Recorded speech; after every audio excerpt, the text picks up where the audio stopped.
Welcome to JSA TV, where we're covering the latest news, trends, and innovations from thought leaders within the digital infrastructure industry. I'm Dean Perrine, EVP at JSA, and we are coming to you live. That's right, we are live from beautiful Honolulu, Hawaii for PTC 2025. And to my right is my new friend, Mr. Asher Janut. Asher is the CEO of Hut 8. Asher, welcome to JSA TV.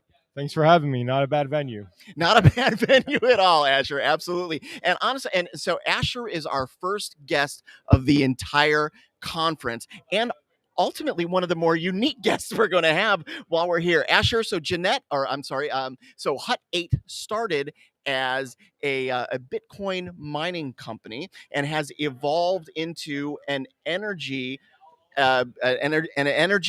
infrastructure provider. That to me sounds like quite an evolution. Why don't you tell our guests a little bit about your beginnings and how you got where you are today? Sure. When we started the business, Bitcoin mining is really just about energy infrastructure and energy arbitrage. Mm-hmm. The biggest operating cost for Bitcoin is energy. And so we got really, really good at finding energy around the US and internationally Mm-hmm. at scale. And today, when we look at the evolution of kind of the data center world and demand profile, right.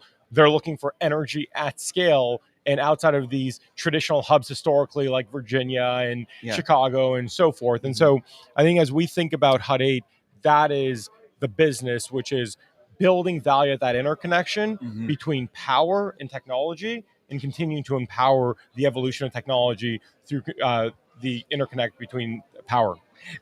So power is the buzzword. It's the keyword of our entire conversation. Yeah. And during your recent earnings report, you mentioned a power first approach. Why don't you tell us a little bit more about that? So we always often get the question of, are we a Bitcoin mining company? Right. Are we now a data center AI company? And my answer is neither and all of the above. And what do I mean by that? I mean, at the core of the business, it's power. How do we lock up large scale power, and how do we convert that to the highest and best use of those megawatts, right? And so if you looked a couple of years ago, nobody would go out to these remote areas and consume power other than Bitcoin mining data centers. Today, that's changing with the evolution of demand of the AI data center, and specifically around GPU training clusters and a lower need on latency to be in tier one data center markets. And so for us, in the next couple of years, that may also change where there may be other use cases that need that power as well. And so that's why we want people to think about Hut 8 as an energy infrastructure platform that has a power first approach, because our job is to create a power infrastructure platform and to place the best technologies that need to consume that power in order to advance. And that's our job. And so today, the buzz and where most of the demand is around data centers and AI that may evolve over time, or this may continue for the next 10 years. But that's our business, and that's kind of our core, and where we pride ourselves in creating a moat and creating value over long term. Excellent, Asher. So one of the reasons why I knew that this was going to be a bit more of a unique interview is that your evolution as a company is kind of mirroring that of the industry. And so it appears that you are real good at taking the pulse of what's needed and making sure that you are evolving along that trajectory. So for our viewers listening now, why don't you tell them what your vision of the future is for maybe the industry and for Hut 8? When we look out in the next decade, we're big believers that as technology advances, so too will its need and consumption on power at scale. And so the World Bank actually put out this great chart that I love to reference, which showed a country's GDP on an axis with the per energy capital consumption of that country. And there was essentially a linear correlation, which is the higher the GDP per capita was, the higher the energy consumption per capita. And so that directly goes to show that consuming energy is not a bad thing. The question is, how do we do so in a sustainable manner that allows the grid to thrive, allows reliability to continue to strengthen, and not create volatility in the grid and reliability specifically. And so when we think about the world over the next decade, it's not how do we just decrease power consumption, it's how do we build a sustainable grid and sustainable assets on that grid that can consume power at scale to empower these technologies over the next decade to continue to scale and grow, but in a way that works hand in hand, because I think historically, when you think about technology, there was really no mindset on energy. Right. And the mindset was, we need power, we need to power our data center, we need to power our compute.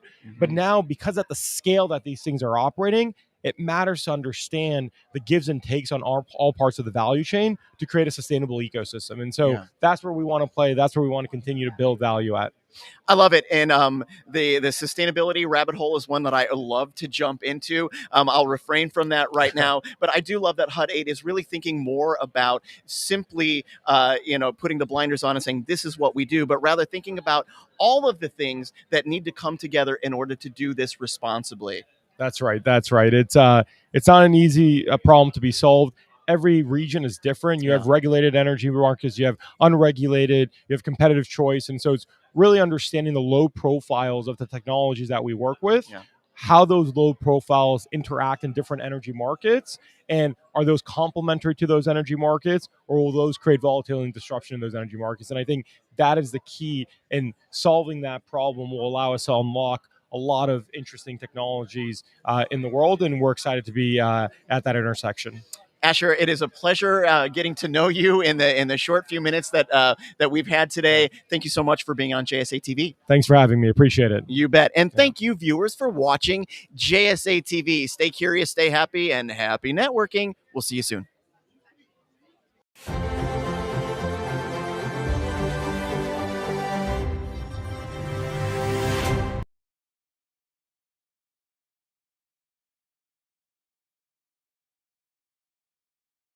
Karen Petersburg from AREP and Powerhouse Data Centers. Karen, as we look towards 2025, what do you see as the most significant trends driving growth and innovation in digital infrastructure? And how do you see these trends reshaping industry priorities? I think the biggest trend that we've noticed, or at least seems to be across the board, is just the use of AI and how it's becoming mainstream in software applications and other uses for everybody, really, and the different markets that AI is being put in, driving a lot of the growth that we're seeing in the data center industry today. And that growth is causing a lot of demand on the power infrastructure that we're seeing. And so we're going to continue to see that driving that increased need for the supply of power. And then we're going to be seeing more creative ways of getting renewables and alternative power sources to come to the forefront.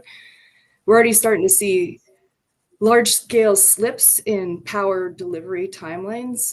We were looking at a couple of years. Now I've seen 6 years, upwards to 10 years, depending on the market. So that's a problem, right? And then, of course, with that large increase of power requirements comes the big sustainability question of the big data center, power guzzler. What are we doing about it? How are we increasing efficiencies in our cooling systems, et cetera, to help drive that down? And so we're going to start seeing more different mechanical cooling system technologies coming to market, I think, just to try to combat those trends. And we're going to start seeing more creative efficiencies and just thought processes around what sustainability looks like. And we'll talk more about that later, but it is one of the bigger things that are coming to the forefront. Also, community pushback is becoming more mainstream as well in some of these larger markets, and that's becoming something that we have to pay attention to as a developer. How are we making our buildings more community friendly? What are we doing on the development side to engage our community in a positive, more meaningful way so that they are aware that we're not just out there taking power and doing terrible things, right? We are providing a service that is basically providing the backbone of our society today, right? The data center industry is, and then what are we doing to help the community, not just, provide a service, we're doing other things too. So I think we're going to see more of that come to the forefront. And then, of course, the supply chain issues. I know we talked a little bit, Kyle mentioned the labor market. That will be and is now a problem. We're hearing electrician labor shortages for years in some occasions, and we're going to continue to see those trends rise in steel mill workers, steel worker, iron workers, and some of these other more important trades. So all those trends are going to be important to watch, and what are we as the industry doing to combat that? So how are we helping increase the labor pool? What does that workforce development look like for each individual company, and how are we really contributing to the overall success of society? As we look towards 2025, What are the most significant trends driving growth and innovation in digital infrastructure? And how are these trends reshaping industry priorities? And I'm going to hand that question off to Kyle Hildebrand first. Kyle, what are your thoughts? Thanks, Matt. So I think there's probably quite a few different trends that are all kind of colliding and coinciding at once to shape the landscape for how 2025 will look. And really, most of them are in a very good way. There's a general consensus among the population that broadband access is now a need versus a want or a nice to have. So that's starting to create some demand and really shape how just about everybody's thinking about it. There's unprecedented investment in the sector by both government and private investors. That's really changing how things are starting to look across the United States from our vantage point. There's increased demand for data center capacity, which is being driven by a variety of things. AI is probably at the top of the list, but whether you're a hyperscaler or a small ISP, you have some role in that increasing demand. And there's an emergence of non-traditional infrastructure owners and developers that we're seeing, and they're coming to the forefront. You're starting to see them, certainly in industry publications and articles like local governments, municipally owned broadband, or state DOTs where they have a unique right-of-way, or a different unique right-of-way owner, such as a pipeline. So certainly those non-traditional infrastructure owners are coming about. Understanding that middle mile access in any form, is needed to support the flurry of last mile build out that's going to happen in 2025 and beyond. That's starting to come to the forefront. You have to have that middle mile to support that last mile capacity. And then, increased demand for third party conduit and dark fiber usage. This has always been something that's been out there, but, it's certainly starting to pick up and catch a lot of steam. Using IRU agreements for cost-efficient ways to support broadband expansion versus, a single person or a single purpose build, it is really starting to come out. So I think all of those things are starting to come together, and they're colliding, and it's making the industry what it is today. Now there are a few things out there that aren't necessarily as positive, such as a labor shortage, but by and large, most of the trends are pretty positive.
Welcome to JSA TV, where we're covering the latest news, trends, and innovations from thought leaders within the digital infrastructure industry. I'm Dean Perrine, EVP at JSA, and we are coming at you live from beautiful Honolulu, Hawaii at PTC 2025. And I am here with some really, really cool people. To my right, I have Deborah Freitas.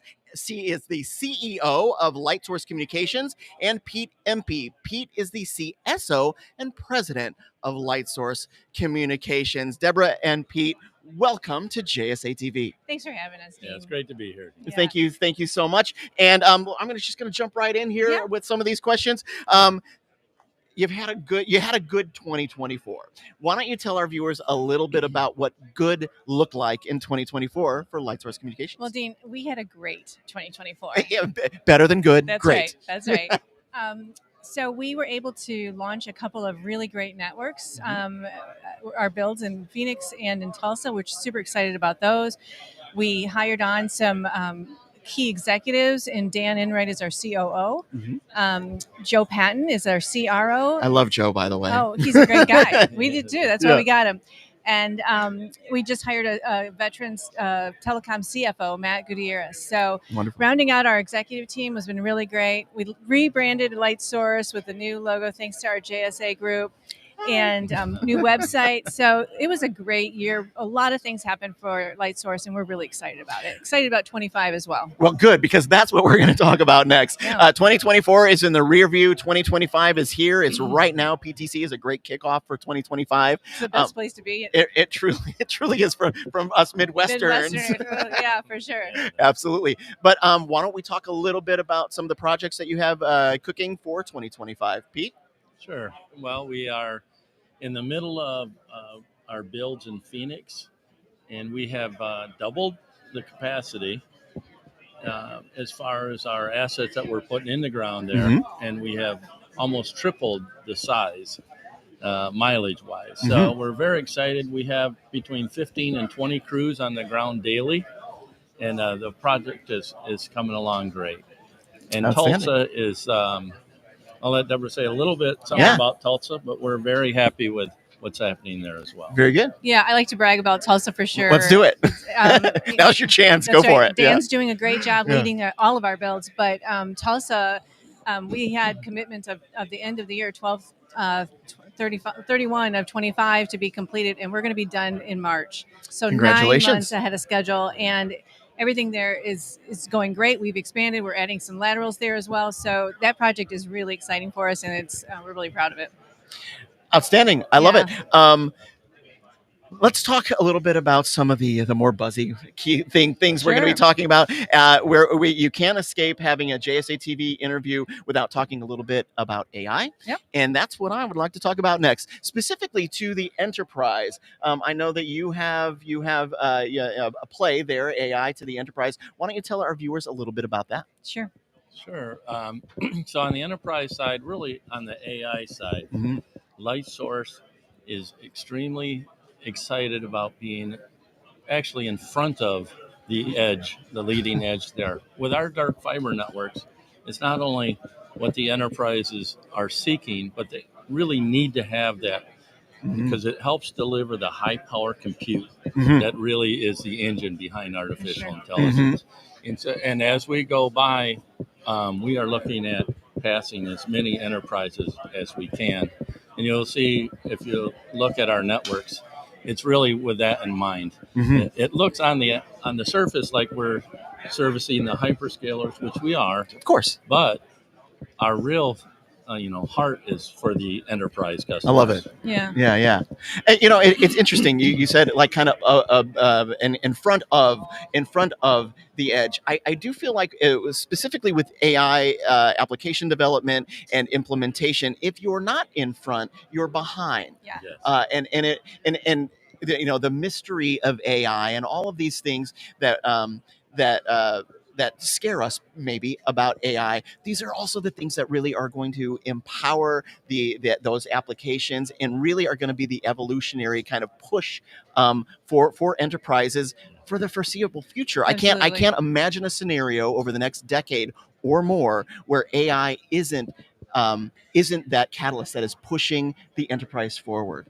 Absolutely. I mean, we remember when, no offense, but we remember when the internet became that, right? And we are at that watershed moment right now. Moment. So, my kids are in college; they're using AI all the time. Yeah. I mean, it's just everything. It's we can change the temperature on our thermostat from Honolulu, right? Because of things like which that. I did just yesterday, right? So, I mean, it's just quite amazing. Yeah. And I agree with you. There's a little bit of apprehension when you think about for sure AI, but so many wonderful applications as well. Yeah. And to be ahead of it, to be on the dark fiber side of it is, exactly where we want to be, and we're excited about it. Outstanding. Deborah, Pete, thank you so much for being on JSA TV. We really appreciate it. Thanks, Dean. Thank you. You bet. And thank you, viewers, for watching JSA TV. We'll see you soon. Make sure that you stay curious, stay healthy, and happy networking at PTC 2025.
Welcome to JSA TV, where we're covering the latest news, trends, and innovations from thought leaders from within the digital infrastructure industry. I'm Dean Perrine, EVP at JSA, and we are coming to you live from PTC 2025 in beautiful Honolulu, Hawaii. And I'm here with, can we say old friend now? Absolutely. Okay, I'm here with my old friend, Santiago Swinaga. Santiago is the CEO of Infrastructure Masons, an organization we hear a lot about in our industry. Santiago, thank you so much for being with us again today. Thank you, Dean, and thank you for JSA TV for the space. It's always good to be with you and share what are we doing with our audience here. Yeah, no, that's wonderful, and we've got a lot to talk about. I'm going to jump right into the questions. Let's talk about the Infrastructure Masons social accord, and maybe tell our audience a little bit about what it is and how it's ultimately helping to shape the industry. Absolutely, Dean. So 3 years now, we created the Climate Accord, which is a coalition of companies. 270 companies have signed up for reducing the carbon footprint. So similar as the Climate Accord 3 years ago, now a trending topic is community engagement in the data center and digital infrastructure community, right? So communities are concerned about the developments because most people, they don't know what is a data center, what are the role, right? They have a foggy vision. They all use it every day with their devices. It's a mystery. Almost every minute of their daily lives, they're Yeah. doing something Yeah. that goes into a data center, but they don't know what's behind the scenes. So they have concerns of what data centers bring to communities, right? How they integrate into that, and Yeah. how many jobs are created, what's the benefits in the communities, if they are consuming a lot of power, Yeah. water, and so. Yeah. And all developers, hyperscalers are facing some community pushbacks. Sure. And regulators needs to deal with that, permitting and so. So iMasons, as a industry professional association, we're here to help on that regard. So Yeah. we're launching the Social Accord, which is a coalition of companies committed to track community engagement all across the digital infrastructure, that we are aiming to help the industry to remove that obstacle and continue developing in a responsible and socially manner. Santiago, that is a cause that is near and dear to my heart, as somebody who is kind of an early developer of technology, and something that and as somebody who actually knows what goes on inside those buildings. I understand that it's what happens inside those buildings are responsible for the miracles that happen outside of those buildings. And so when we're talking, when I'm talking to the not in my backyard folks, it really is about education. And so having iMasons kind of leading that charge in education is really, really great. Yeah, we're demystifying digital infrastructure for the general public. Yeah. And probably some people know that data centers play a critical role in society. But say, well, place it somewhere else, right? What's the benefit? Can we to put it my on the moon? Particular specific community. Yeah. So we're trying to balance that both, right? What's the benefits for the overall society, but for those specific communities? Yeah. There's several, and we can talk about much, and stay tuned whenever we'll launch the Social Accord, because this has a playbook. Because communities are unique in many senses. Yeah. They're at different stage in their journey, Yeah. right? And there are certain commonalities in communities that they are requesting, but there are some certain uniqueness. So it's not the same that you're in Northern Virginia or Sao Paulo, Brazil, or Lagos, Nigeria, Singapore, Amsterdam. Each Yes. community has their own needs. Yeah. And this playbook is precisely to address the different ones and compare apples and apples for different portfolios, digital portfolios, and hyperscalers and so. I love it.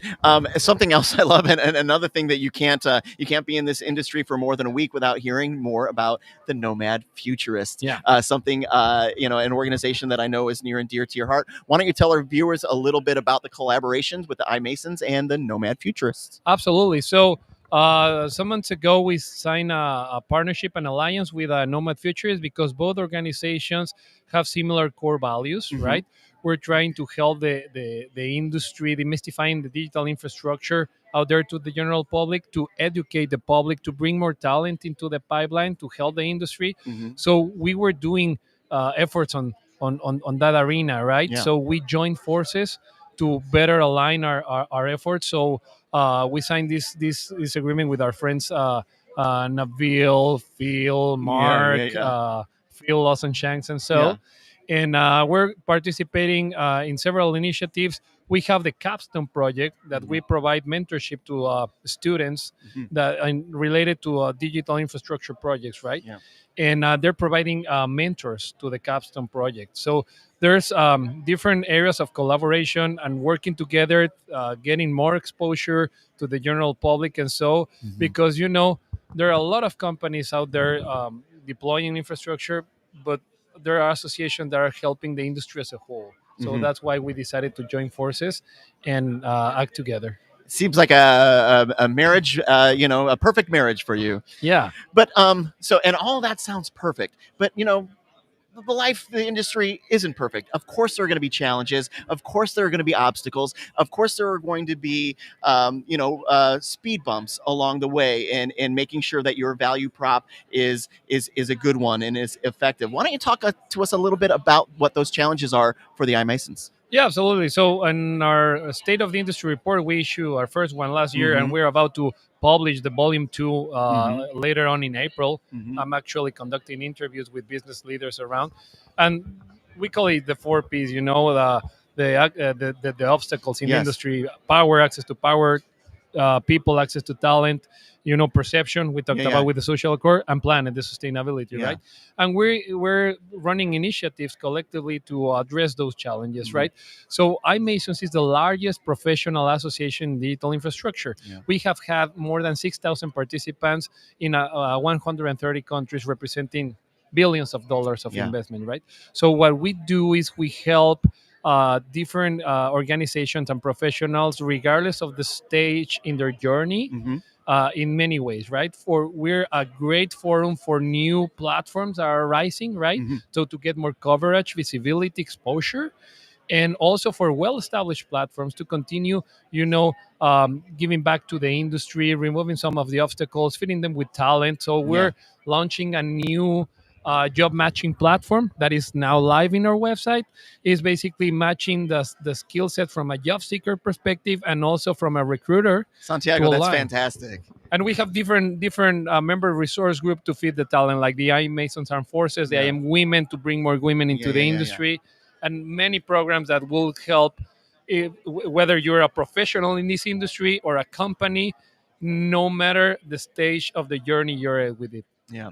Santiago, the world and this industry need more people like you. Thank you. Yeah, no, then thank you for being on JSA TV again. We truly appreciate it. Absolutely. Thanks, JSA TV. Thanks, Dean. And we'll stay tuned here at PTC. Very good. And thank you, viewers, for watching JSA TV. We will see you soon.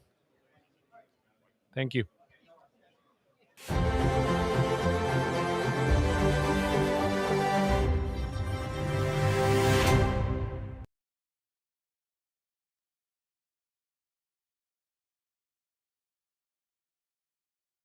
So let's hear from 1623 Farnham's CEO, Bill Severin now. Bill, as we look towards 2025, what do you see as the most significant trends driving growth and innovation in digital infrastructure? And how do you think those trends will be reshaping industry priorities? Yeah, it's a great question, Matt. Dovetail off of what Karen said. Internally, we call it power, power, power. If you have it in space, they will come. And we have it. I represent an interconnection facility, so we're really focused on building the correct ecosystem, not just who will come to the building, to drive value within the building. So, as I think about power in 2025, we have power. However, as we know, most power districts are out there contemplating high single-digit, low-teen rate increases for 2025. And with that, we deal with a lot of global procurement managers who are the buyers for some of these very large global corporations who are used to buying at a lower rate. And I think, CBRE's got a really good report about what's happened with the rates in the last 4 years, which is really good for us, right, from a pricing perspective. However, as rates continue to go up in 2025, it puts internal challenges on the budgets on some of these buyers. And when you're dealing with some of these very large companies, they might want to deploy in Q2, but the friction in the negotiation because of the rate adds time. And then in some cases, what we're seeing is re-engineering of what they want to deploy in a facility. So while you might, from a budget perspective, be counting on revenue in Q2, that may be a Q3, Q4, or even a 2026 event for you. So I think we're going to see an elongation of sales cycles because of the power issue. From interconnection, Kyle was talking about AI driving. We still think 2025 is going to be mostly inference, and most of the AI deployments aren't going to want to pay the premium to be in interconnection. And then from a growth perspective, for us, what we're seeing is, tier 2, tier 3 markets, we've kind of been that flyover zone, I call it, right? Everybody focused on the East West Coast, Chicago and Dallas, and then NFL networks. But there are a lot of tier 2 and tier 3 interconnection facilities that are very well aggregated. And so I think you're going to see a lot of, even though we've had negative press about content growth from the content guys the last few days, they're going to need to go into tier 2 and tier 3 markets to see that growth. And I think you're going to see the large application guys, as they need to solve latency, they're going to come into tier 2 and tier 3 in a big way, I think, in 2025 and 2026. Let's give the question to Eric Watko, CEO of Broadband One. Eric, as we look towards 2025, what are the most significant trends driving growth and innovation in digital infrastructure? And how do you see these trends reshaping industry priorities? Sounds good, Matt, and thanks for the question, and thanks to JSA for pulling this panel together and allowing me to participate. I will say I have a bit of a different perspective than probably my fellow colleagues here, operating or being a wireless network operator. So mine are going to be a little bit maybe more at the edge and from a end user perspective, if you want to call it that. So I kind of was thinking through like 3 areas where we're seeing the past year, and as we head into 25, that we're making plans for and will be continuing to impact our industry and who we are and how we build our strategy. And the first 2 are related. The first one is around the availability of wireless spectrum. So we talk about tier 2, tier 3 cities, even in tier 1 cities, is beyond fiber, wireless connectivity, especially licensed wireless connectivity, is becoming a well accepted and predominant means to connect businesses, enterprises, users, what have you. We're consuming a lot of that as a country. So there's a lot of efforts going on to increase the types of frequencies, the use cases for frequencies, anywhere from licensed to unlicensed. And that's driving new use cases. We're seeing private networks pop up, which a lot of the applications were talked about is how some of the consumers are going to get into is from their enterprise. They have a private network, which is doing many of the applications that they got to route over a network that's going back to a data center somewhere potentially. Wi-Fi networks, the capacity over Wi-Fi networks is increasing substantially. And then fixed wireless. We've seen many of the tier 1 network operators deploying fixed wireless to date over their licensed spectrum. I think that trend will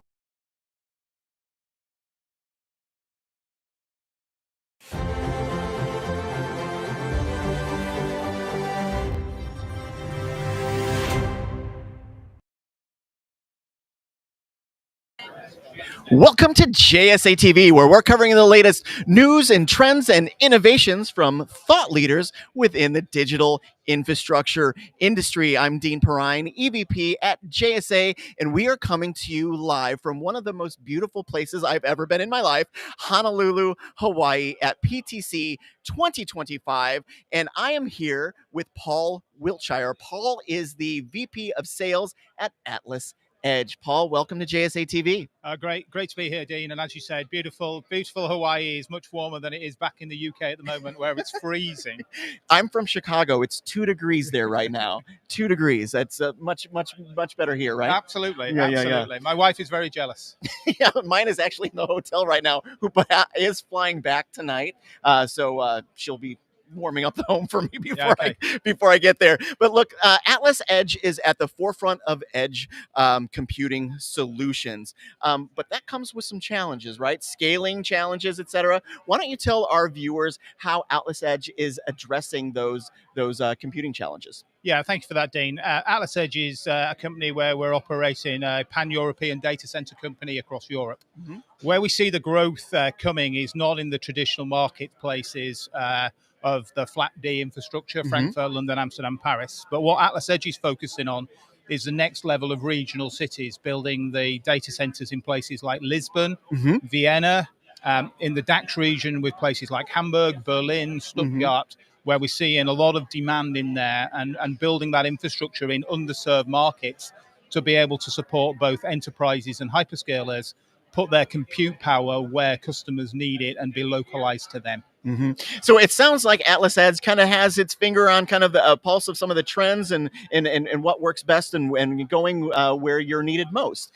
Absolutely. Let's talk a little bit about those trends. You know, what are you seeing as far as the computing trends? We're seeing the hyperscalers serve more companies, both public and enterprise sector, in those regional marketplaces. That's been driven by GDPR, latency, and just a lack of availability of power in those bigger locations.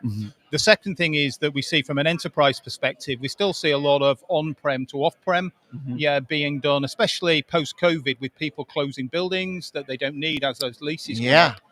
And also we're seeing that companies look in the enterprise world, making sure they have the right mix of public and private computing to allow them to have hybrid infrastructure, a little bit of cloud repatriation, but trying to right-size their infrastructure. They also want that private infrastructure localized to them so they can service and support that. Yeah, and again, with GDPR, with the latency, being able to provide those hyper areas. We're also seeing, especially in somewhere like Lisbon, the new subsea cables like to Africa coming in there, bringing that connectivity and internet traffic from the western side of Africa and from South America, and seeing that really being a new hub point, a bit like Marseille has been, coming up as a really exciting marketplace for the data center and telecommunications industry, serving that Africa business. Yeah. So lots going on the business side for Atlas Edge. Let's talk about the impact of what that business is. You can't do a JSA TV without us talking a bit about sustainability and a couple of other things, AI, but we're going to get there. But why don't you tell us a little bit about some of the things that Atlas Edge is doing as kind of a conscientious player in the industry with regard to sustainability? Well, first of all, we all recognize that green and the environment and corporate and social responsibility, is really, really important to everybody. So we already use 100% green energy on all our data centers. What we're also seeing in Europe, maybe not in some of the other marketplaces, is lots of legislation coming. So by 2030, all data centers in Europe have to operate at a PUE of less than 1.2. So all of our designs now are basically making sure that PUE is below 1.2. And also the existing data centers, we're doing a lot of infrastructure upgrades so we can drive those efficiencies. And anything that we can do to help that in terms of whether it's just simple things like lighting in the data centers, replacing all the old equipment.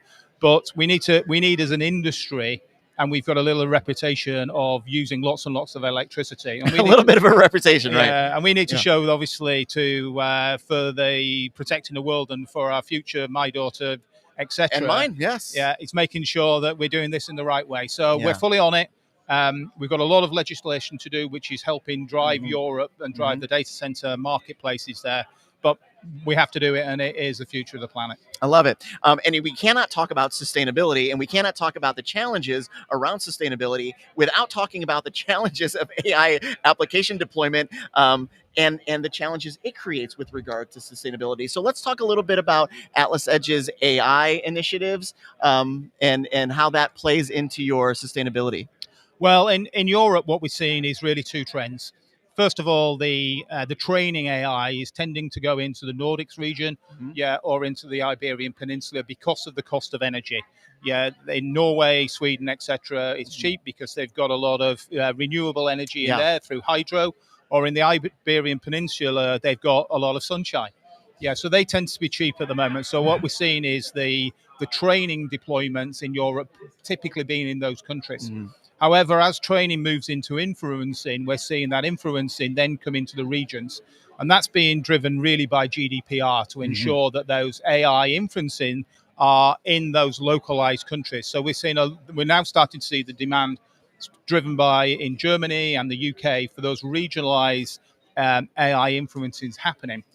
It is a challenge for the data center marketplace because for the last 20 years, we've built the data centers around air cooling and low density racks. And the demand we're seeing these days, driven by the need for GPUs, is making sure that our data centers can support low density air, high density air, and liquid cooling. And with a 2.5-year cycle to go from starting a data center to actually making it operational, then that's a challenge for everybody. But here at Atlas Edge, we have plans for our existing sites to be able to support that liquid cooling. And the sites that we're building in Lisbon and Vienna and in Germany, they're all being designed to be able to support both air-cooled and liquid-cooled as custom demand drives that infrastructure. But it's an exciting area, AI. And again, I'm sure we'll see more regulation coming into that to make sure it's used in positively for everybody moving forward. Paul, I know you have a busy schedule. I feel like I could probably speak to you for the rest of the day. Unfortunately, neither one of us have that kind of time. But so thank you very much for being with us on JSA TV. We appreciate you being here. Thoroughly enjoyed it, Dean, and have a great rest of the time here at the conference. You do the same. Thanks, Paul. Thank you. And thank you, viewers, for watching JSA TV. We'll see you soon.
Welcome to JSA TV, where we're covering the latest news, trends, and innovations from thought leaders from within the digital infrastructure industry. I'm Dean Perrine, EVP at JSA, and to my right is the lovely Lisa Marie Maxon. Lisa is the CEO and founder of 10X People. Lisa Marie, welcome to JSA TV. Oh, it's so good to be here with you, Dean. It is great to be here with you as well, Lisa Marie.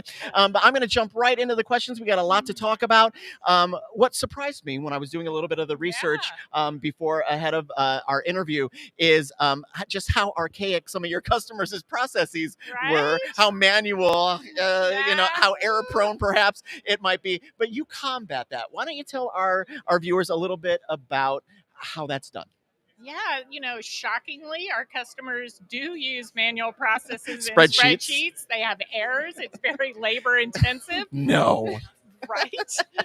So we come in and help them manage those telephone numbers. I mean, they just don't have numbers of their own that they run on their network. Yeah. Today, in today's world, we run numbers on a lot of people's networks globally. Yeah. And that's really hard to track if you don't have an automated system to get those there to report and make sure you're not losing customers. Yeah, no, I mean, and no offense to our CFO back home who really loves spreadsheets. Lisa, I'm looking at you. So anyway, noted on all. Yeah. But and apparently you're pretty good at it, because my next note here is that you recently launched a global carrier authoritative data. GCAD for short. I wish I'd had that acronym in front of me. Tell us a little bit more about that. Well, GCAD is giving us information globally about telephone numbers and who owns those numbers, where they live. Is it in Berlin? Is it in France? Where are they? Is it in Northwest Indiana, where I live? Right, exactly. Look, U.S. is part of the global economy. So 115 countries plus, we have data for our customers so that they can do business not just in the U.S., but everywhere in the world to win customers, win business, and route their calls correctly. Yeah, and other people are taking notice, and that's my last point, which is very, very cool. I just wanted to say congratulations. You recently, that 10X People recently was named one of Colorado Biz's top 200 private companies. It's such a great place to do business. It's such an honor to receive that award. Yeah. It's great to be here right now, because when I left, it was 2 degrees. That's what it is in Chicago right now, approximate to where I live. Yeah. Right, exactly. So just a wonderful place to do business. A lot of support for business owners in the state of Colorado. And, we just don't do business there. As we said, we do it globally, and they support us in those efforts. So let's talk about what 2025. I'm going to go off script just a little bit. I think you're okay with that, right, Lisa Marie? Okay with that. Okay, great. So what's next? What's new next for 10X People in 2025? Well, we are very focused. Our word of the year this year is optimize. That's a good one. Right, especially for those folks using spreadsheets or manual processes, right? Looking at you, Lisa Garrison. So we are looking to streamline our customers' business and optimize those processes to save them time and money. It's exciting to be working on that and helping them be more efficient. We processed over 500 million TNs for our customers last year. So is that all? Is that all? And we're going to double it this year, because we want to help those carriers. Overachieving, aren't you? Yes.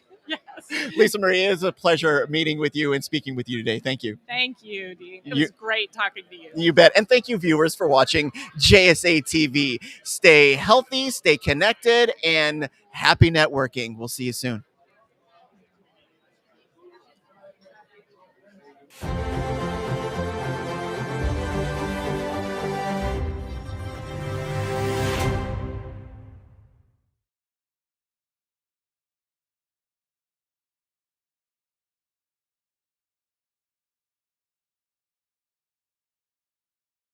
Let's turn the question over to Karen Petersburg. Karen, how are emerging markets, especially in those tier 2 and tier 3 regions, changing the digital infrastructure landscape from a data center industry view? And what do you see as new strategies that might be required to successfully expand into these areas? Yeah.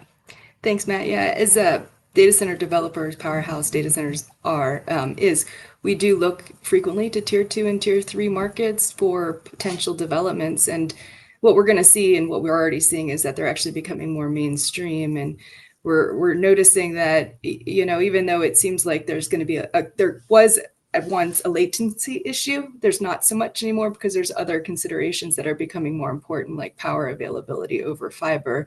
And then you're seeing, like Kyle said, and some other folks said, had the new ways people are working together to ensure success. So partnering with fiber providers, so that way when we move into these other tier 2, tier 3 markets, we know that the fiber will come, and we have a direct line of sight on what that looks like. So it's becoming more interesting too from an entitlement perspective, making sure that zoning requirements are going to be able to be met, being very mindful of that when we're looking to purchase land and what that looks like.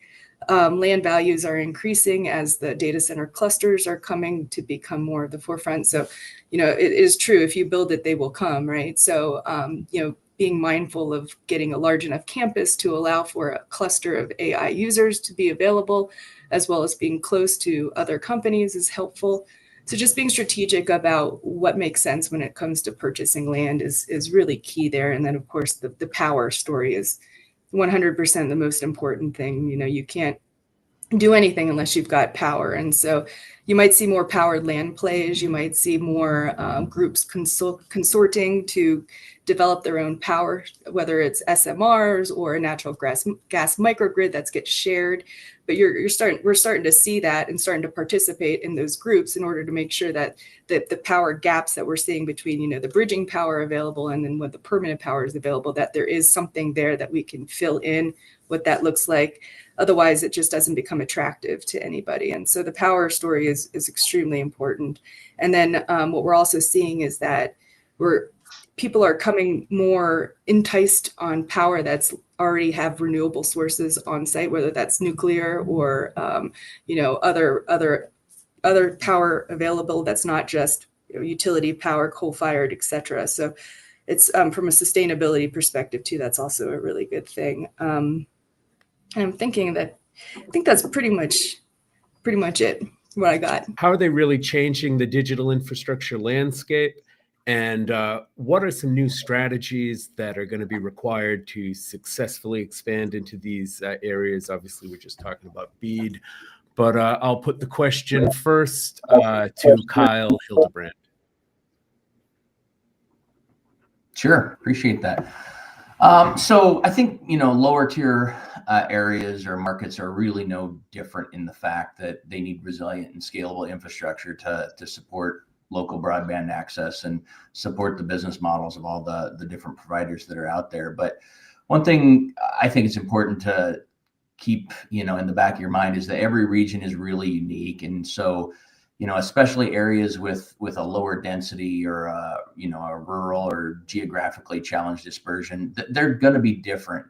So even the ones that are right adjacent to tier 2 and 3 markets, the business model to support these areas drives demand for dark fiber and the use of non-traditional owners' assets. So I think we'll see that as an emerging strategy, and it's not anything new. It's just something that's going to continue to come to the forefront because of the cost-effective way of getting those deployments to happen and expansion. One strategy we're seeing become more prevalent also is the convergence of groups and different types of organizations, almost form consortiums to overcome some of the financial challenges of network infrastructure build-outs. A good example is groups of counties coming together. We're a part of a couple of those opportunities where all these different counties have a similar challenge, but by bringing all of the assets that they can bring, whether it's financial or otherwise, bringing those together, it's really starting to make a much better network infrastructure position for all of the providers and the municipalities involved. Municipalities working with school districts, that's becoming more and more common, particularly for some of these open access networks. Regional telehealth networks are partnering with higher education or some of these consortiums or other groups, and that's starting to bring it all together. So we're going to see more and more of that. I think more importantly, the strategy, regardless of where you are and what your position is, and where you are in this industry, is really a flexibility and creativity, perspective and outlook, how to solve some of these, tier 2 and 3 and beyond problems. So it's not something that's going to solve itself overnight, but we're certainly starting to see, strategies where groups are coming together and it's starting to work in a big way and make a lot of difference.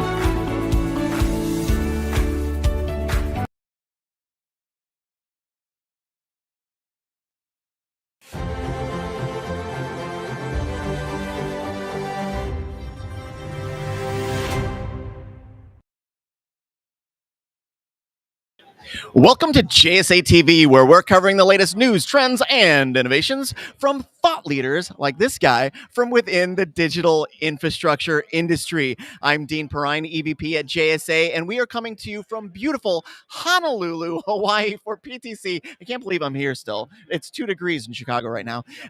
From beautiful Honolulu, Hawaii for PTC 2025, and I'm here with my new friend, Mr. Pete Marin. Pete is the CEO of T5 Data Centers. Pete, welcome to JSA TV. Thank you, Dean. It's great to be here. Thank you very much. Pete, where are you from? Where's home for you? Well, I'm from Atlanta, and, okay. then I'm also DC native. So, but I grew up in DC and then moved south and never left. So okay, so you at least know what it's like when it's 2 degrees somewhere else, and then yes. you go to a conference. And the cold's coming south. So we're gonna get snow again this week in Atlanta. So in Atlanta. Yes. So that'll be fun driving for those folks down there, right? Yes, amazing. Right. So look, Pete, you do something a little unique, at least certainly unique to probably 90% of the interviews that I have, and that is that you are involved in development, construction, and operation of data center services, but not just for yourself, but for your clients. Why don't you tell our viewers a little bit more about what it is that you do and how it is that you serve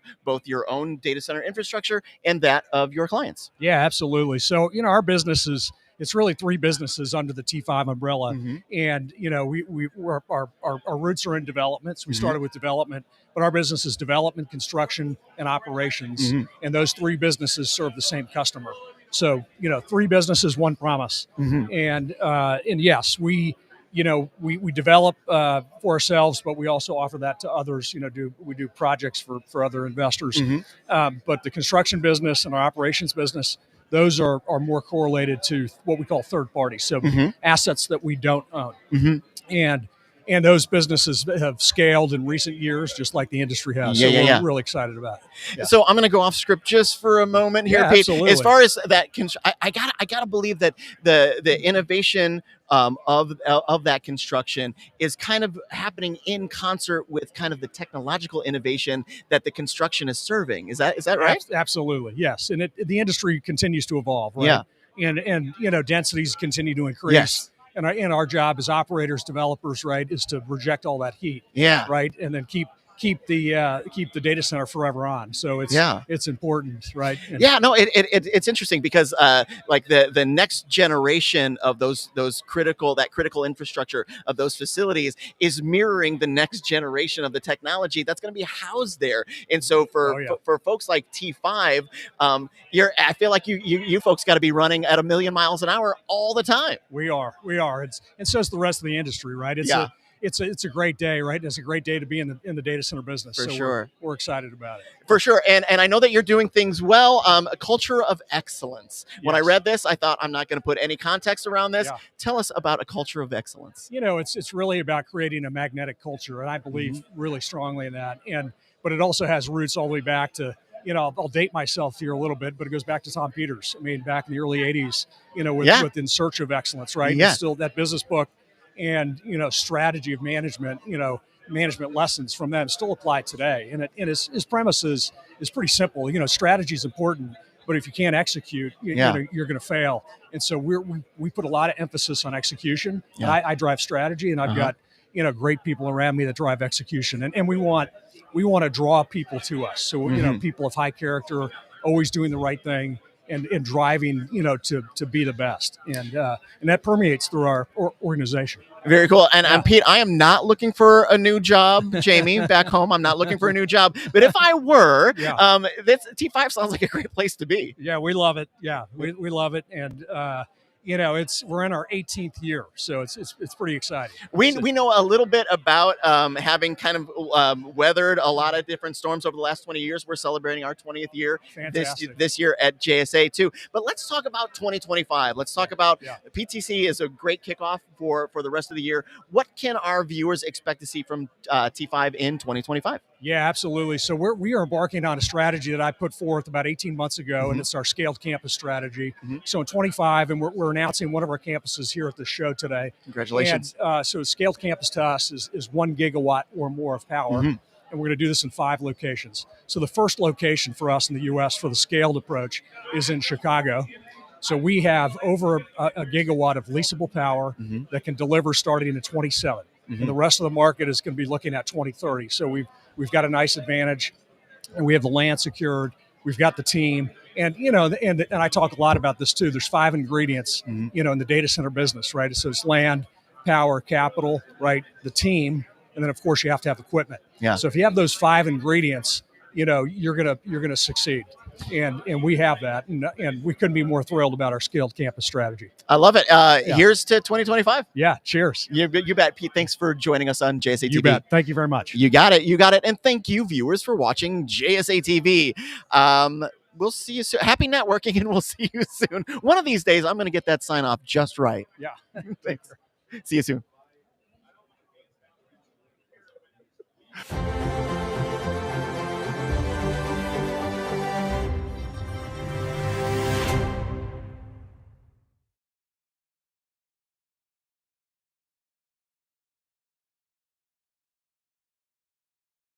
So Bill, from where you sit at 1623 Farnham, what innovations in interconnectivity and fiber standards will we see in 2025? And how will these advancements affect data center performance, latency, and cost efficiency? Yeah, really, really timely question, Matt. As we sat down and strategized about some of our challenges in 2025 from an operational perspective, one of the things that we've recognized in Q3 and Q4 is our carriers. The carriers are making an incredible investment in upgrading ultra high capacity, low latency routes. And, you know, some of these very large content providers need, you know, very low tolerance losses. And so we're being held to a higher standard when it comes to like our meet me room performance. So whether it be the optics that we're using, the connectors we're using, the fiber we're using, or just the tolerances on our splices, kind of like Kyle said, you know, there have been advancements. You know, what was fine for us from a performance perspective over the last 4 years, all of a sudden there's a little shift, and we're going to be held to a higher standard in 2025, and we have to make investment there. And then to dovetail on that, with all the investment in these ultra high capacity, low latency routes, what we're finding here in the last 90 days is that we're being pulled in much more frequently now to help troubleshoot latency loss you know, we have 60 carriers in the building. So, you know, the number of engagements that we have today where we're working with clients to try and solve latency issues that they never had on those routes. I think in 2025, we'll be pulled into that, and, you know, we'll be asked to help engineer solutions within our building to solve the issues that they have with these new routes. And then I think part of what is driving that too is all of the consolidation with a lot of the carriers. There's a lot of networks that maybe, you know, were purchased, but there wasn't a lot of aggregation in the network. So the design within the building has too many places where the network goes in the building. We've got to reduce that. I want to hand the question to Eric now. Eric, with sustainability remaining a critical issue, what are your thoughts on innovations in data center design, energy use, and cooling technologies that are going to be defining the next generation of eco-friendly infrastructure? Yeah, I'm going to tie it back to that deepen concept. If you really go back and look at how that's some of the underlying benefits I think people are believing will come from that, it's not only the cost of investment. Inherently, people are also believing that it will be more eco-friendly because you don't have large facilities driving high power. You got more of, hey, here's available resources that are already operating to a certain extent. If we collect them, like edge compute, if you start to collect them, do you leverage and maybe optimize the grid or the power requirements from them as a whole? It doesn't change the demand for the applications in the sense of what they're requiring for compute.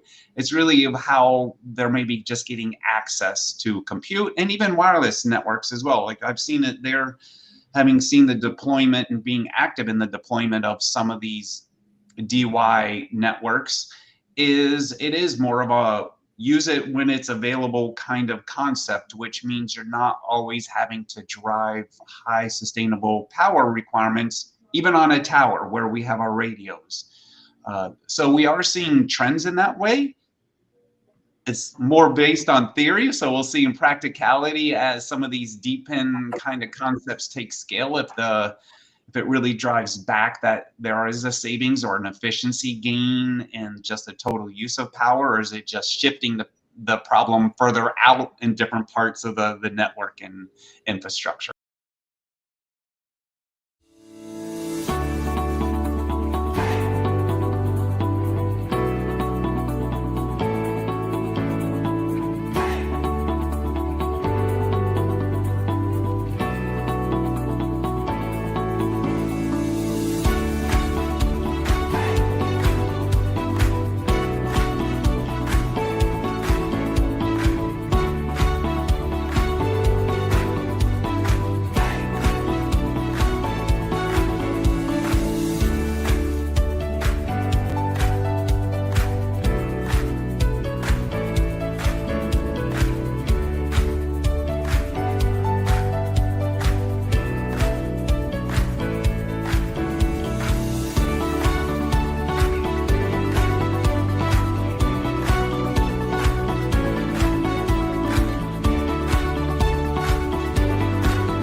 Welcome to JSA TV, where we're covering the latest news, trends, and innovations from thought leaders like this guy in the digital infrastructure industry. I'm Dean Perrine, EVP at JSA, and we are coming to you live, Jim, we are live from Honolulu, Hawaii, PTC 2025. And just as noted, I'm here with my friend, my long-term friend, we could say long-term friend, Mr. Jim Buey. And Jim is no longer what he was the last time I interviewed him, and that's why it's going to be a lot of fun talking with you today, Jim. Jim is the CEO of Valor C3, formerly Tanaquint Data Centers. Jim, I was just about to say, how's everything going? Things are going well for you, aren't they? Yeah, big news, big news. Yeah. Thank you for asking. Yeah. Good afternoon to everybody on the East Coast. Yeah. And good morning still in Hawaii. Is it what time is it? It is still morning. It is still morning. So, okay. So Jim, formerly Tanaquint, Yep. as a PR marketing like brand company, we love it when these kinds of things happen. Tell us a little bit more about Valor C3 and formerly Yeah, you bet. Tanaquint. Tell us everything. Yeah, for us, we really wanted a brand that epitomized who we are. And Valor C3 meaning cloud, co-location, connectivity, really speaks to the core of what we do. And what I'm most excited about is not only having a brand name that people can spell and say and find on their internet I get it. search. Yeah. But that's really meaningful to who we are. I mean, for years, 17 years, Tanaquint has prided itself on bringing enterprises infrastructure that's dependable and reliable and redundant. And we continue to do that. But really, what's new for us, if you think about our brand promise, so our brand promise is to be client driven, dependable by design, and trusted by choice. And that's a meaningful brand promise for us. In particular, when you think about client driven, we want to be the infrastructure provider that really allows enterprises to dictate when and where they need infrastructure. So you'll see Valor in emerging markets and new markets. And we will go, a lot of people ask me about our geographic expansion plans. And for me, it's about where do our clients need us to be? And that's where we'll and largely in this data center environment, that will be emerging markets where you can find good land, good power, and access to fiber. So that's our first part of our brand promise. Dependable by design speaks to our concurrent maintainability, our resiliency of our cloud platforms, and making sure that our clients get 100% uptime. And that's what they expect. That's table stakes in our industry. You have to have that uptime. And lastly, I would say trusted by choice. And that's really speaks to the people that we have at our company. We want, whether someone has purchased services from us for the first time, or if they're 5 years into their contract, we want to do what we say we were going to do. And we want that experience of our clients, for them to really feel our people. We have an empowered organization. Our employees are great. And we want our clients to see that and experience that. Therefore, our brand promise. Jim, I love everything that you just said. And honestly, one of the things that when I see a rebrand like this, a significant rebrand from a very successful company, it feels like a celebration. It is. It feels like this is the next level of who we are, what we say we are. And so that's amazing. So congratulations on that. Thank you for that. It's a little bit, when you grow a company and you want to, sometimes I'll use a sports analogy. You're playing in the minor leagues and you're working regionally. And really for us, this brand represents, we're coming onto the national stage. We've made it to the major leagues. We're at the big show. Getting a cup of coffee. Yeah.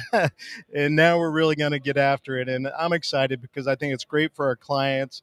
It's great for our employees. Yeah. It's really great for the industry. We feel very fortunate to be part of this industry. It's growing so fast, and to be part of it is just amazing. Yeah, it's interesting because you just kind of drew some comparison between what you're doing there at Valor and what the industry is doing, because we're all running at 1,000,000 miles an hour right next to one another right now, and that's truly how it feels. And the next thing we're going to talk about is no exception, and that's AI. Yeah. AI is evolving. I mean, it truly does feel like it's in its infancy right now, for sure. But it's going to be a tween tomorrow. So why don't you talk a little bit about how Valor is accommodating that kind of technological evolution, specifically as it relates to AI? Yeah, and you're right, Dean. It's a breakneck pace Yeah. and being driven by the new chipsets. I mean, these chipsets obviously run very hot. Yeah. Server equipment, the days of 3 kilowatt per cabinet densities are gone. Yeah. We're at, Yeah. 40 kilowatts of density. Air cooled. What are we, a 78 Volkswagen? Air-cooled, yeah. So that's the reality. And for the industry, the opportunity for Valor in particular is I love our design. So we're playing in a space of data center sizes from 5 megawatts to 40 megawatts, more in emerging markets, more in the edge. And our design allows us to both air cool the legacy applications, but also have a nice liquid cooling design. And the most important thing, and we hear this from our AI clients constantly, is time to market. Yeah. AI, like you said, early innings.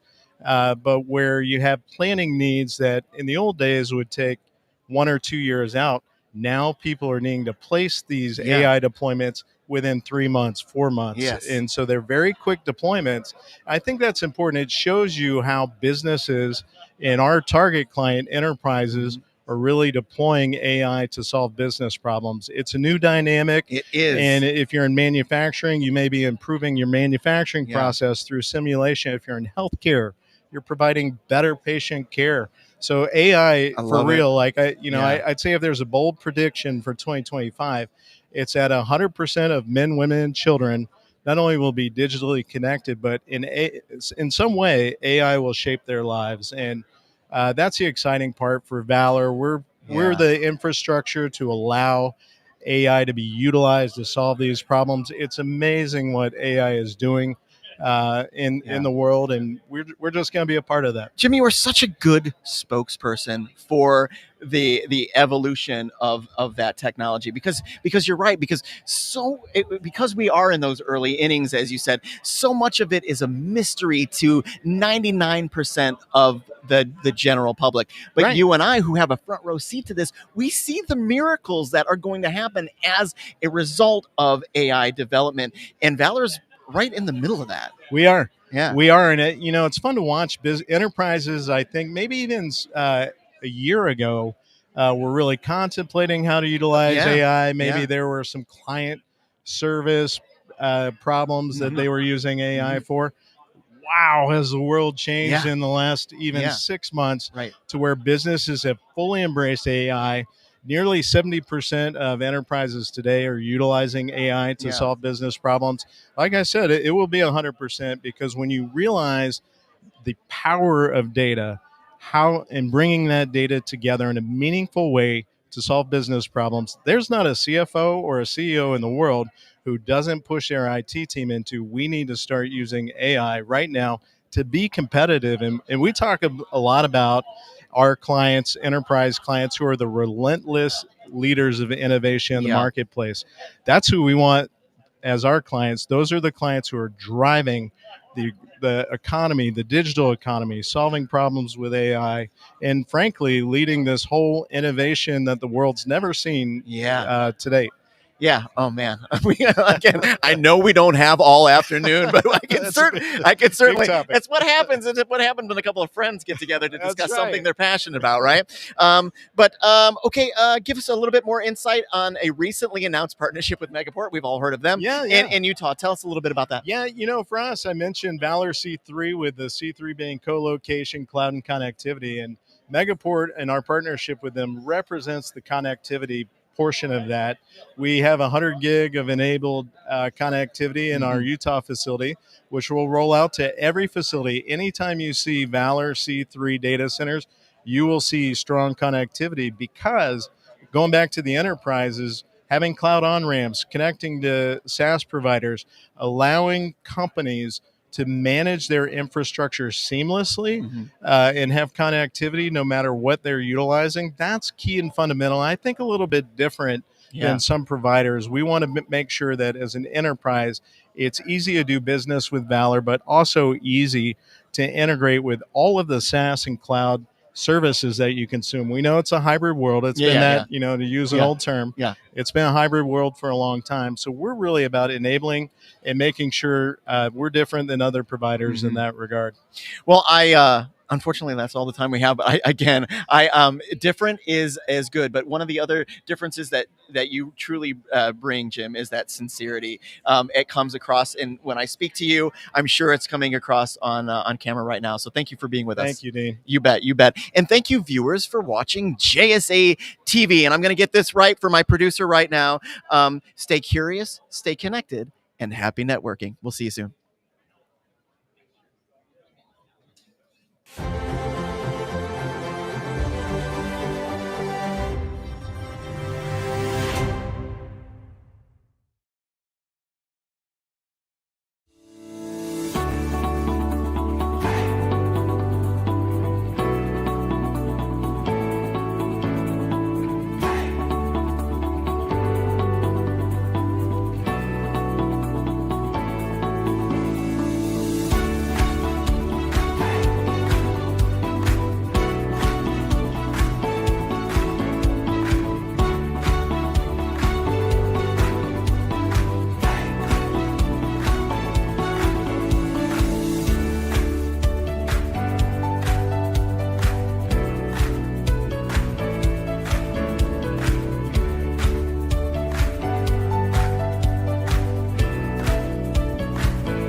Welcome to JSA TV, where we're covering the latest news, trends, and innovations from thought leaders like this guy in the world of digital infrastructure. I'm Dean Perrine.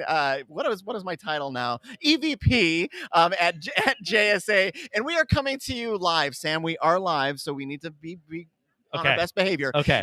We are coming to you live from PTC 2025 in beautiful Honolulu, Hawaii, and I'm here with my very shy friend, Mr. Sam Rabinowitz. Sam is the CEO of Lantana LED. Sam, how are you? I am great. I'm great. You How are look you, great. Dean? I'm fantastic. I'm fantastic. I'm sitting Excellent. here in Honolulu with my old friend, Sam. Exactly. Well, I mean, where better can we have great conversations? Where better can we have fun as we have these wonderful conversations? Neither one of us wearing a tie. Neither one of us wearing a tie. This is a great way to kick off the year for data centers. It is absolutely perfect. I know there's a lot of things we want to talk about, but let's start with every watt counts. What does that mean, Sam? Yeah, that's a great question. Yep. And for us, it means two really important things.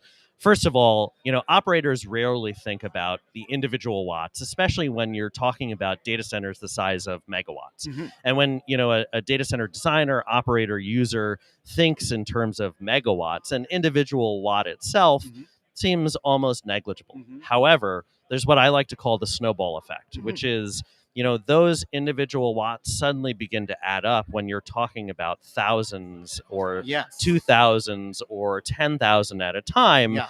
And when it comes to lighting, we think about these things as individual watts from the ground up so that we can then push that power back to the owners themselves. Our fixtures, what we think about in energy efficiency, we really hone in on how much power can we give back to those data center owners, how to the data center users, to their clients, so that their bottom line is actually bigger because they're not wasting power on lighting, and instead that's going directly to their ROI.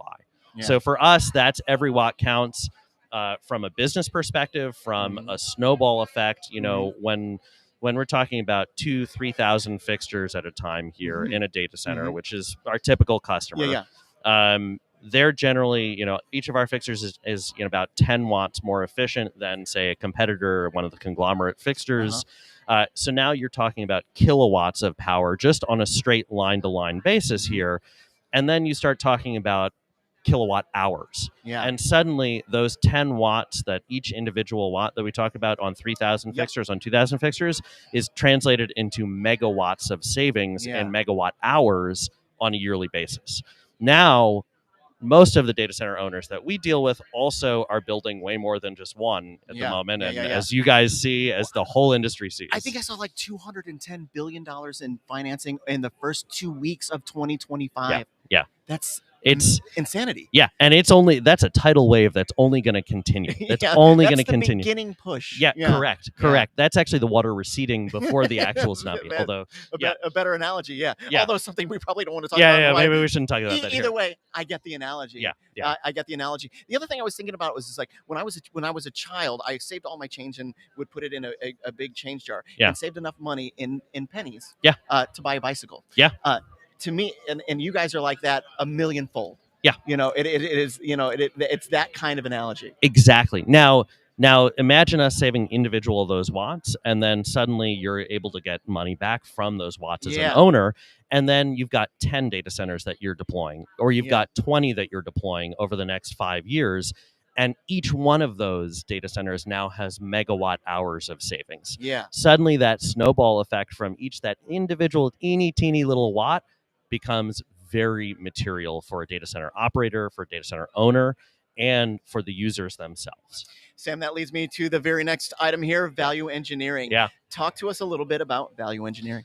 Listen, this is such an important aspect of any design project. However, what we find is that lighting for many companies is the last thought when it comes to a data center, and for many engineers too. And in all the wonderful engineering firms that we've worked with, and they are thoughtful, wonderful, dedicated engineers, frequently we come up, well, we've designed this down to a T, we've planned out the ceiling, we've planned out all of the cabling, we've planned out all of the conduit, wait a minute, I think we're missing something here. Yeah. Oh, shoot, it's lighting. We can't see a thing. Correct.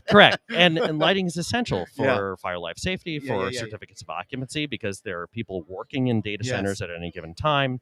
And then suddenly you're talking about, a design concept that needs to be put in last minute. Yeah. And frequently what happens is that is then left up to, say, a general contractor or an electrical contractor to just like try and find something that'll fit in, that'll be the cheapest up front, because upfront costs are obviously very important. Yes. However, we're not claiming that upfront costs aren't important, but what we're claiming and what we've seen proven time and time again, twice at this show alone, we've been told, you know what, we had some cheap product in there, but it's too dim or it failed, and now we've lost customers and we need new lights. Yeah. So that part of value engineering can be effective, but also can be detrimental to the long-term value of these assets as well.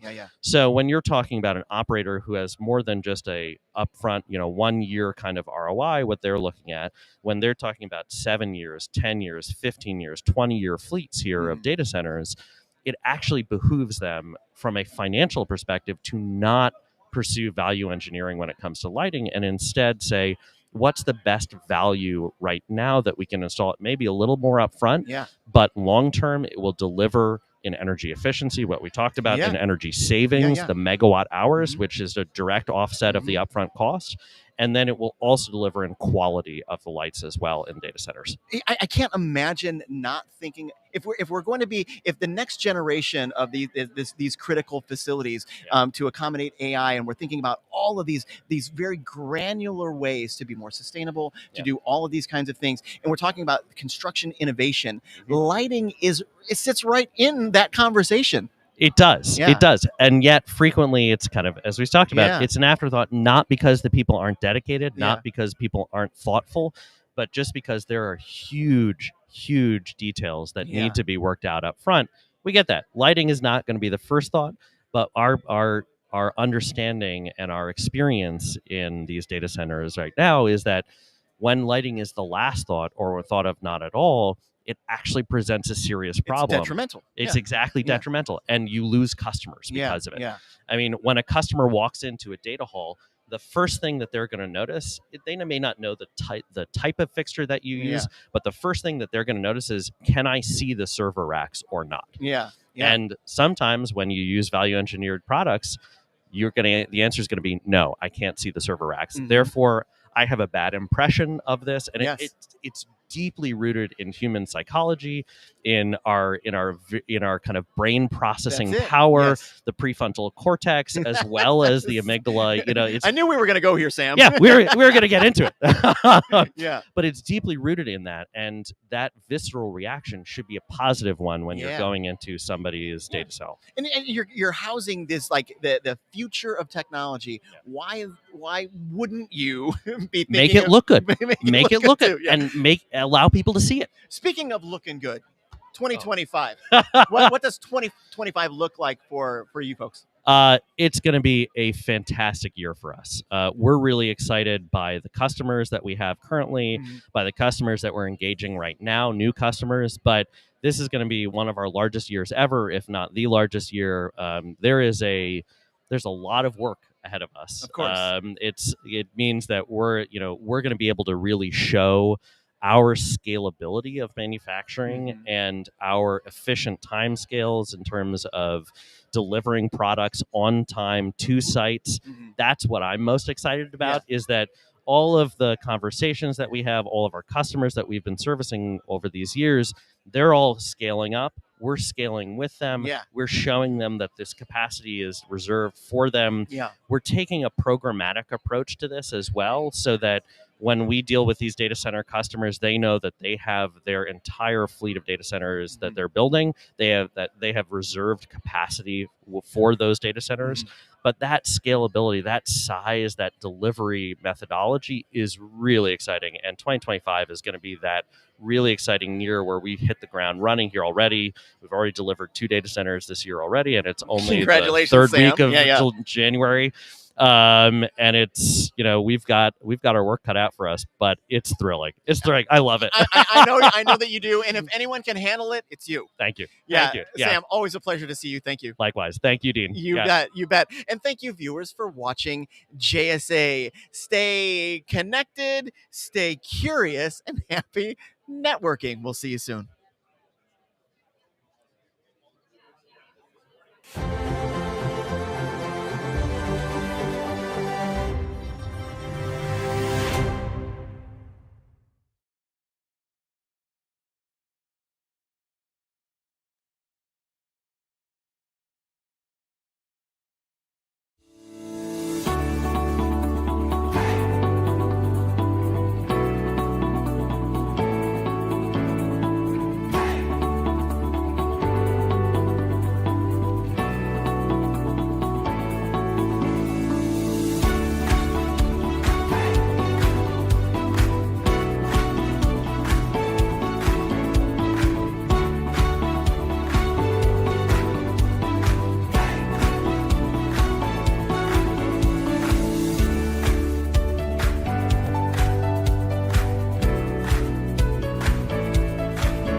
Welcome to JSA TV, where we're covering the latest news, trends, and innovations from thought leaders like this guy in the digital infrastructure industry. I'm Dean Perrine, EVP at JSA, and we are coming to you live from Honolulu, Hawaii. Are there better places to do this? I can't think of any. No. Can I? Honolulu, Hawaii at PTC 2025. And I'm here with Mr. Rod Hansen. Rod is the CEO of Cityside Fiber. Rod, welcome to JSA TV. Thank you, Dean. Appreciate it. You I'm bet. Happy to be here. I am too. It's 2 degrees in Chicago right now. Oh, there you go. So where are you from, Rod? Southern California. Okay. It's not 2 degrees in Southern California, fortunately, but yeah. Right. So, Rod, let's go ahead and jump in to some of the questions. With the increasing demand for high-speed internet, how does Cityside Fiber address the challenges like scalability and infrastructure deployment in urban environments? I love this question. Yeah. So I think for us, we are primarily building out in more suburban developments, but very dense suburban developments throughout Southern California. And so we look at it as a partnership with the city. We start there, walk through what our build standards are, what we need to do to be able to be successful, and work with the city to be able to make that happen. One of those things is we get the city's street resurfacing schedules, and we coordinate our efforts along with that so that the city comes in after the fact and is able to do their street resurfacing after we've deployed our fiber there. So I'm going to go off script just a little bit because immediately I'm thinking your work, like a technology company, but also there's got to be a bit of political things happening with the city, well, especially California. So. I imagine so. So talk to us a little bit about how you kind of work with these cities to kind of circumvent some of the challenges that maybe some of the others have. It's primarily just being open and honest and upfront with them, and that's schedule. Shocking. I know, right? We schedule meetings early on with the Public Works Department, usually the city manager and the elected officials, so that they understand what it is we're trying to do and why it benefits their city. And then we walk them through our process, and then we have a dialogue back and forth to come up with a plan that makes sense for both the city and for us as well. So, why does that sound innovative to me? I know it shouldn't be. You wouldn't think. It really has.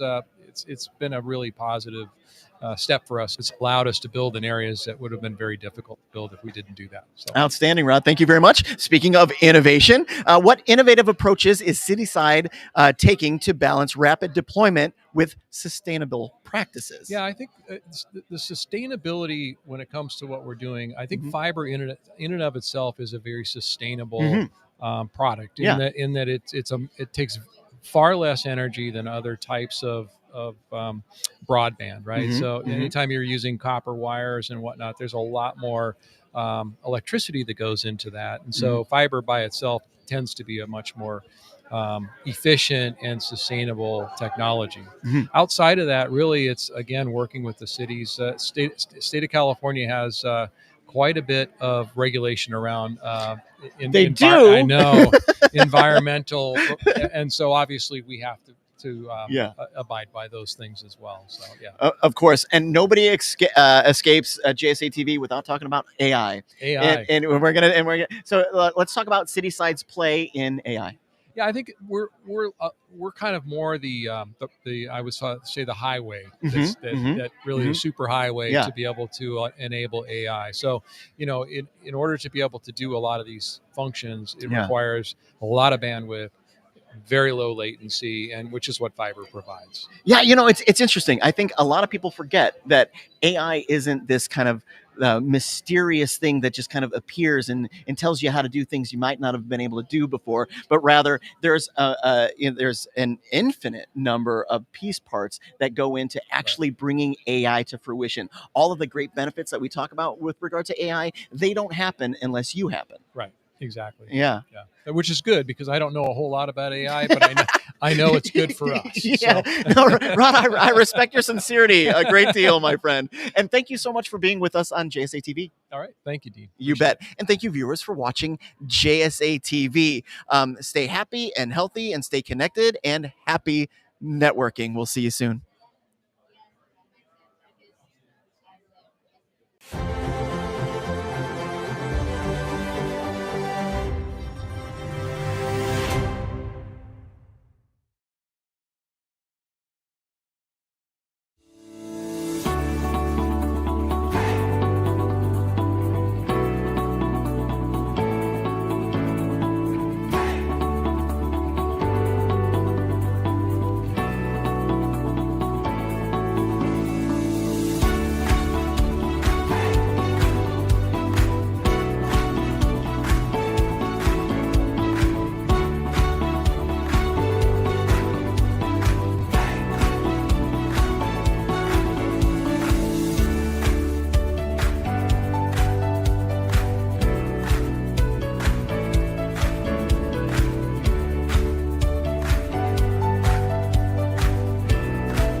Welcome to JSA TV, where we're covering the latest trends, stories, and innovations from thought leaders like these guys from across the digital infrastructure industry. I'm Dean Perrine, EVP at JSA, and we are coming to you live from beautiful Honolulu, Hawaii for PTC 2025. And I'm here with Mr. Matt Landeck. Matt is the division president for data centers at JLL, and Peter Skay. Peter is the managing director, technical services at JLL. Guys, did I get that right? You got it. Amazing. Okay, very good. Welcome to JSA TV. Thanks. Thank you. Thanks for having us. Yeah, you know, I got to say, your shirts might be my favorite of the day so far. It's great. We can thank Caroline right there. Thank you, Caroline. Thank you. Our marketing team is on it. Outstanding. Okay, guys, I'm going to jump right in, and we're going to start. With you, Matt. Human side of data centers. What does that mean? Tell me more about that. So the human side of data centers. I mean, we've really seen probably over the past year a lot of in the news around capacity and power and AI and all that. But what we've been hearing less of is what this does to people, right? And I think that as we continue to evolve in the rapid change that we're seeing in the industry, I think what's being lost at times is really the people behind all of that. And JLL is a large organization, and we talk a lot about return to the office and employee experience. But what people forget is that a lot of our technicians, 2,500 strong that we have at JLL, they have worked all through COVID, right? And their experience in delivering what is a very stressful environment has weighed a toll on them, especially as we look at the rapid change. And so really at JLL, what we've been focusing on is how do we bring more well-being to those teams, continuing with education, and in the end, culture really matters. We've had amazing success so far in 2024, and it really comes down to as we look at who we are culturally, and that resonates for our clients, right? And that is that culture of transparency and doing right by everyone. Bringing career progression for those that we have in our teams has been really important. And I feel like the industry as a whole, everyone knows about the people problem, but not many are solving it really holistically. And I feel like JLL has done a great job so far. We're going to continue to push that on, because it is those partnerships with your clients and with your people that are really bringing the change that we're seeing in our organization.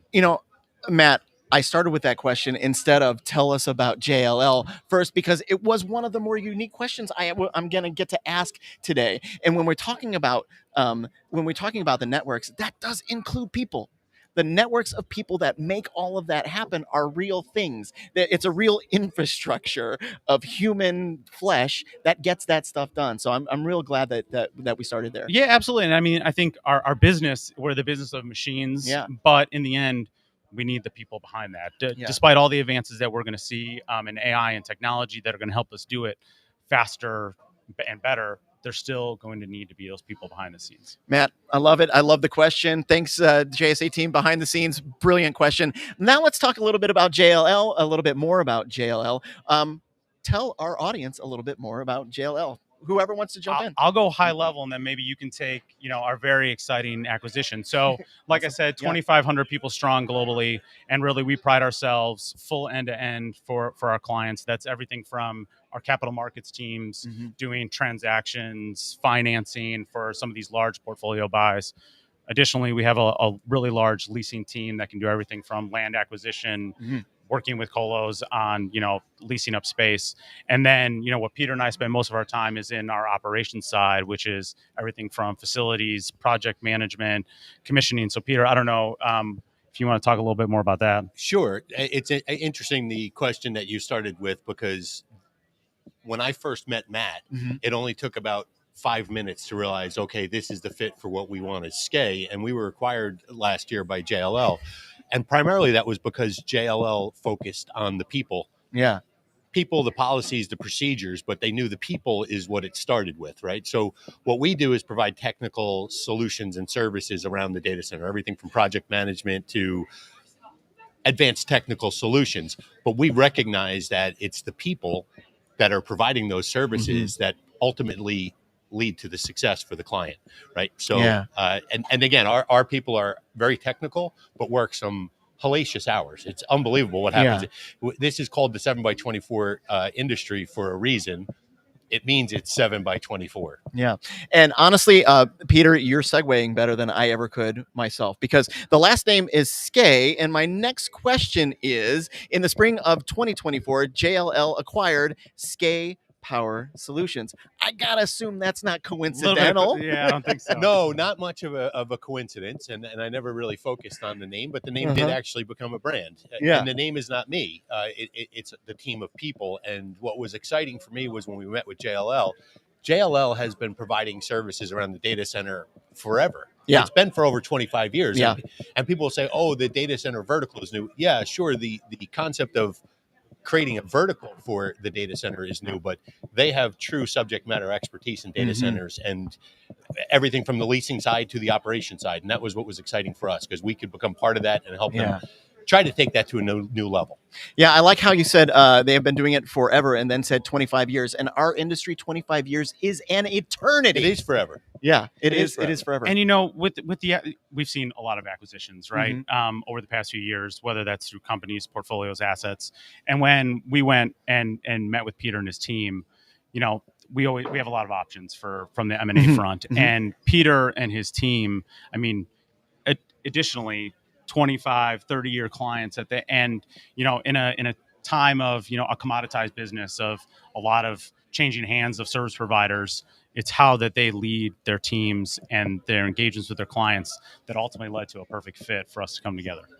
Outstanding. Well, gentlemen, nobody escapes JSA TV without talking about AI, and you are no exception. So tell our viewers a little bit about JLL's play in artificial intelligence. Where do you sit?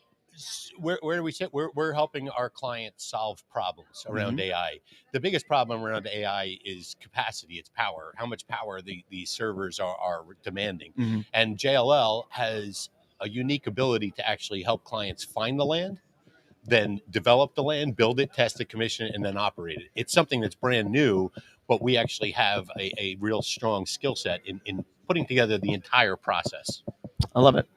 And, I think when you think about AI, right, so we think about some of these large campuses that we're seeing and obviously rack densities that are just astronomical. But, there's going to be an interesting trend that I think we're working towards, which is AI deployments in these much smaller, more dispersed portfolios. Yeah.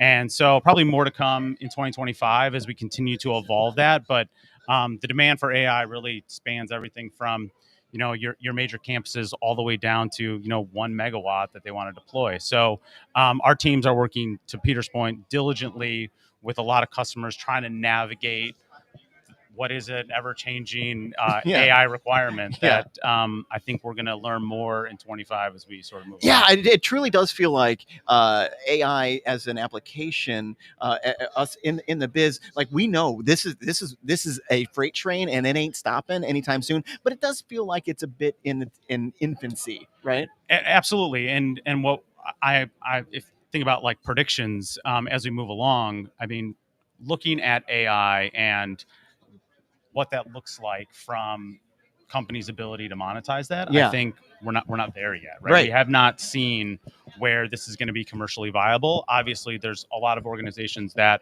have grand plans of what they want to do with that, and I hope that through 25 and 26, we're going to begin to see a clearer picture for that. Yes, which is not going to solve our problem. I mean, we're still seeing that the lack of supply is still pretty strong, but hopefully we'll get a clearer picture as we move along. Yeah, it is funny because I have talked about AI as it relates to the enterprise, and it does feel like a lot of businesses understand this is where it's going, but they don't know why or how yet.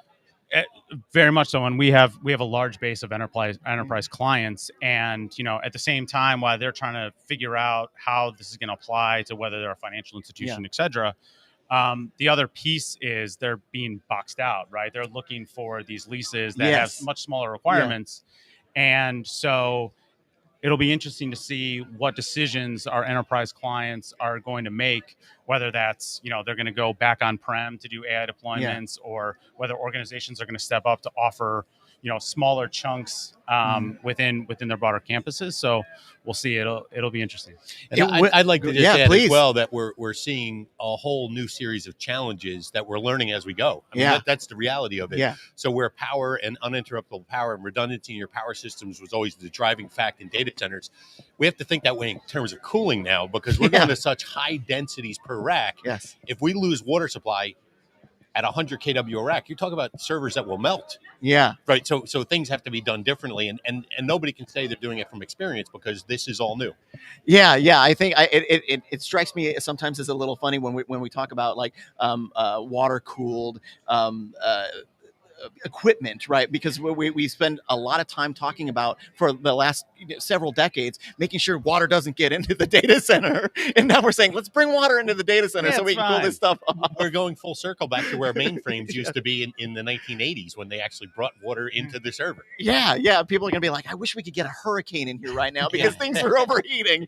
But gentlemen, I feel like we could talk for the rest of the afternoon. Unfortunately, I know you've got things to do. I've got things to do. Thanks so much for being on JSA TV with us. Thanks for having us. You bet. And thank you, viewers, for watching JSA TV. I want you to stay curious, stay connected, and happy networking. We'll see you soon.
Welcome to JSA TV, where we're covering the latest news, trends, and innovations from thought leaders from within the digital infrastructure industry. I'm Dean Perrine, EVP at JSA, and I am joined by my friend Scott Despot from Vancouver. Scott, it's a little warmer here than it is in Chicago and in Vancouver, right? It's a little nicer here, yes. Yeah. I think I'm gonna stay, right?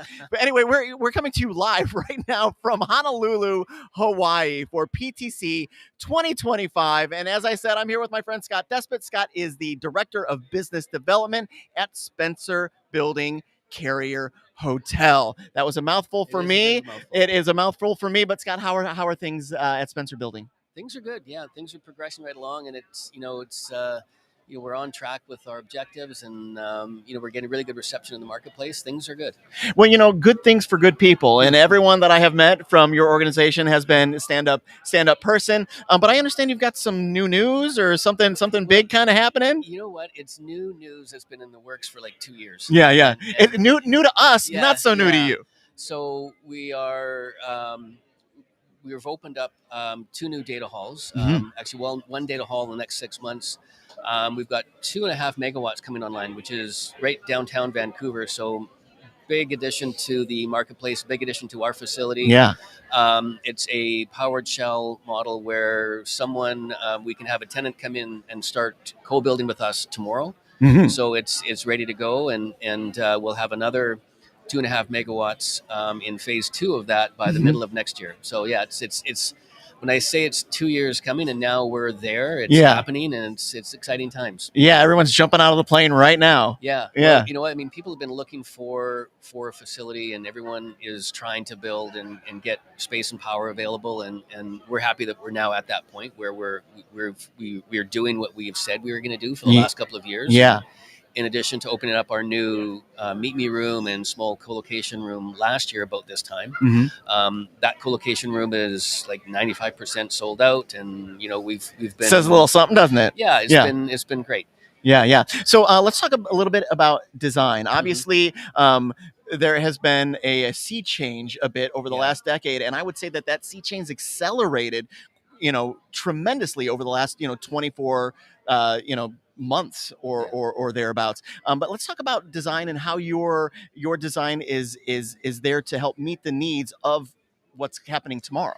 Well, and that's the tough thing right now is what exactly are those needs? And Vancouver being a smaller market, traditionally you see lower density cabinets, and what we're doing is we're going to be, as I say, we've got a couple of models where we can do a powered shell, which is basically turning the space over to a tenant. Mm-hmm. We're also going to be looking at doing a co-location model, and that to me is where it gets more challenging, because what exactly do you build in the marketplace, because things are changing. So we're looking at doing like a phased-in modular approach and work that into the marketplace, and we're a smaller facility, but we've done studies for up to 40 kilowatts per cabinet, so there is that potential there. Yeah.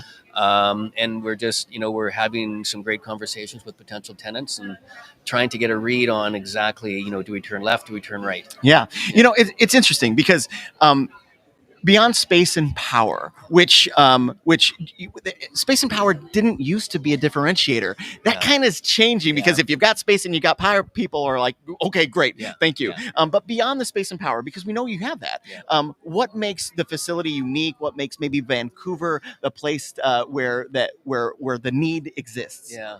So I think that one of the big advantages is Harbor Center, which is we're attached to, same complex.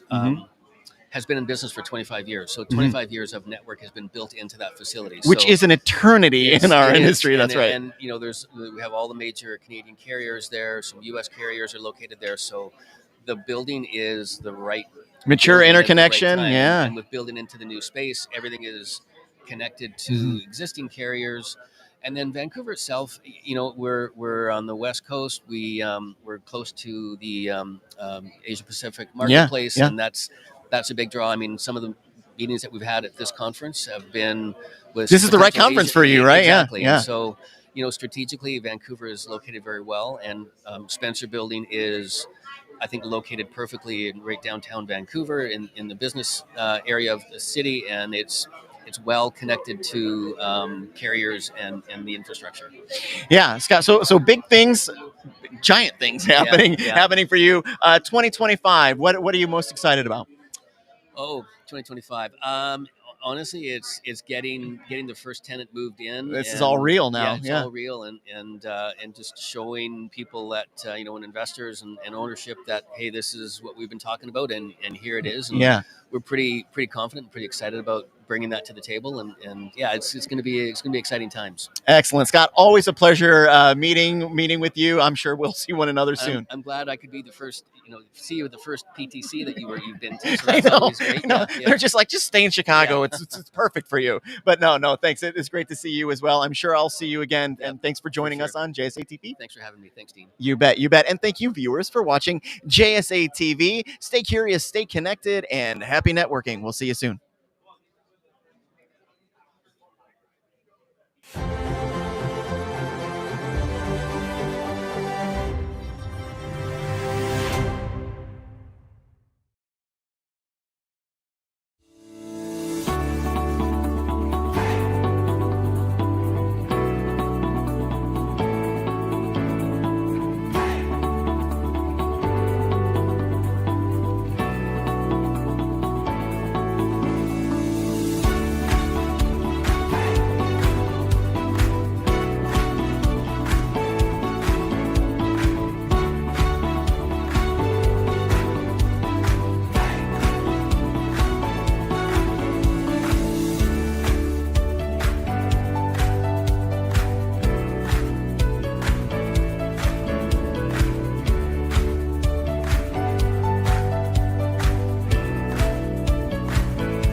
Welcome to JSA TV, where we're covering the latest news, trends, and innovations from thought leaders from within the digital infrastructure industry. And we are coming at you live. That's right, we are live, Jack, from beautiful Honolulu, Hawaii at the PTC '25 conference. And I'm here with my new best friend, Mr. Jack Backus. Jack is the principal strategist at Provident Data Centers. Jack, welcome to JSA TV. Thank you. Thank you very much, Dean. I'm happy to be here. Yeah, no, you look happy to be here, buddy. You were happy to find us here, right?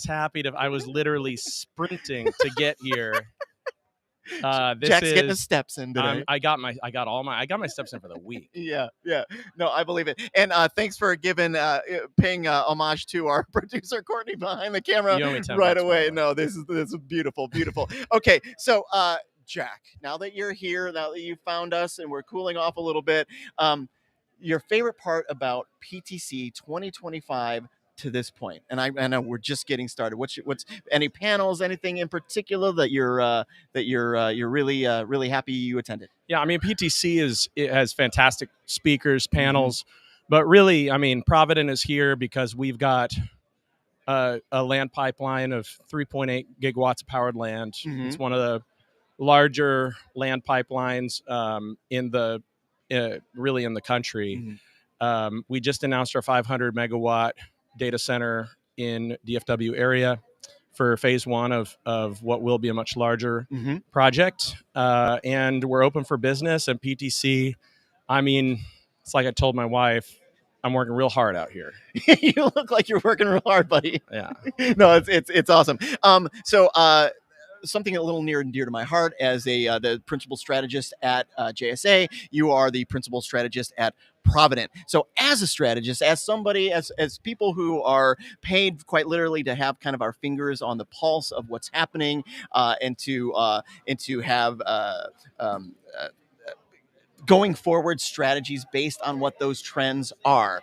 Tell me, what are the trends that you're seeing right now? What are the things that most excite you? What are the biggest challenges, perhaps, that you're seeing right now? Sure. I mean, I've been in the data center industry for 10 years. I was at LinkedIn for 8 of those years in the data center infrastructure group.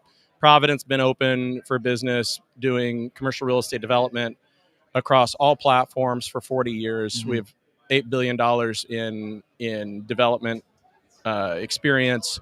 The biggest thing from a site selection perspective is power.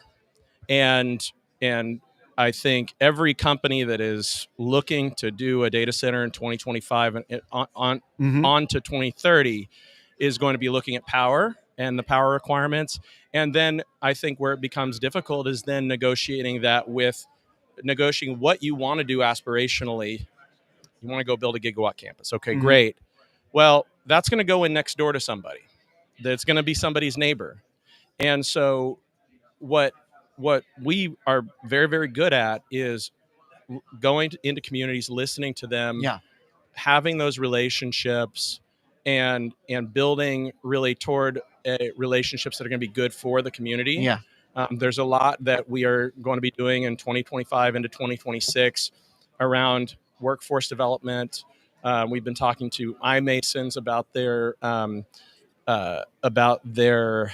registered apprenticeship program. Yeah, so great. I spoke to Santiago earlier today. It's wonderful. Great guy, and also, I believe her name is Courtney, who's their talent oriented person. In charge of their talent pillar. We had a very long conversation about that. I was on the hiring board of the apprenticeship program at LinkedIn. So it's very near and dear to my heart. Yeah. My colleague Denitza has a PhD in labor economics. I met Denitza yesterday. She's wonderful. You're going to see her again tomorrow. Okay. And I told her to get here early. and wear her track shoes. Exactly. No, she's from Paris. She was walking through Paris with high heels, so she'll be fine. Good. So anyway, so from a site selection perspective, power is number one. On the data floor, it's going to be cooling. It's going to be your data floor interconnects. So it's very, very difficult.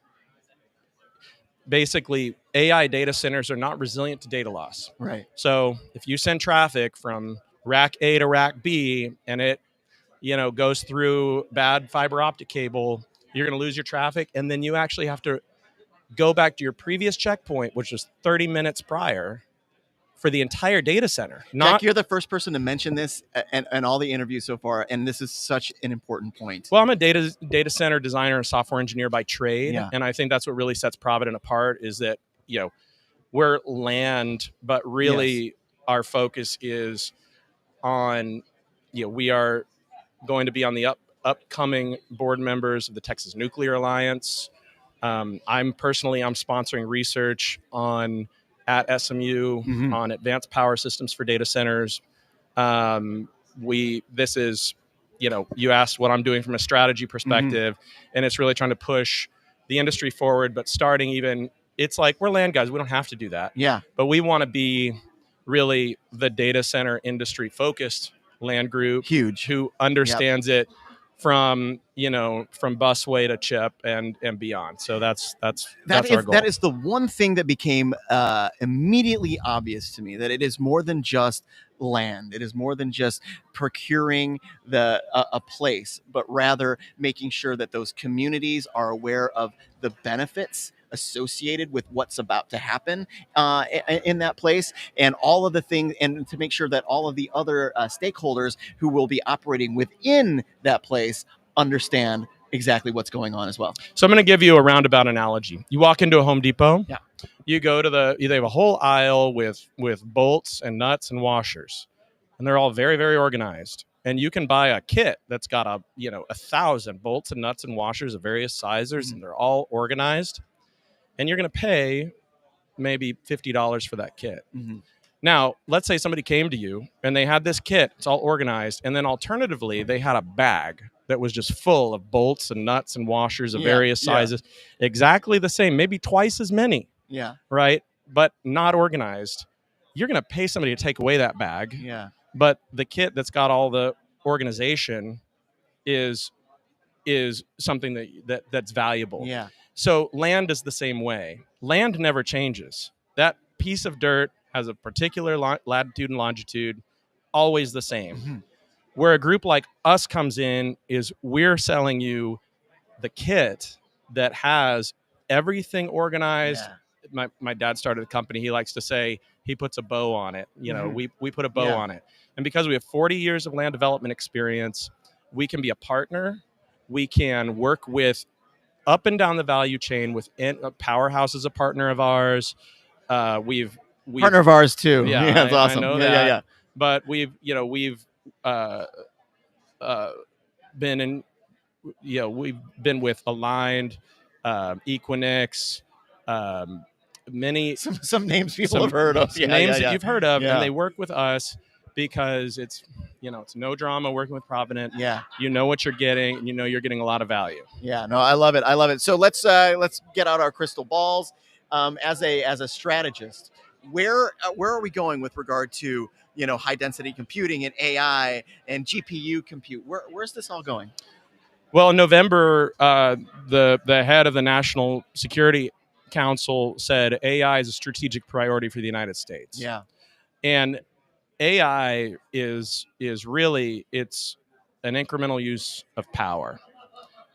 Power needs to become and is becoming, I think, a strategic priority for the United States. And I mean firm power use, because, and people know this, GPUs can be very power hungry, and they will become more so. Now, I think the challenge for developers and the challenge for the industry is, how do we approach this in a way that where we can provide these high value services that are really helping all sorts of people. Like, you look at people who are doing AI, kids are being taught by AI tutors where they don't have access to tutors. Yeah. Right. I mean, this is really valuable stuff.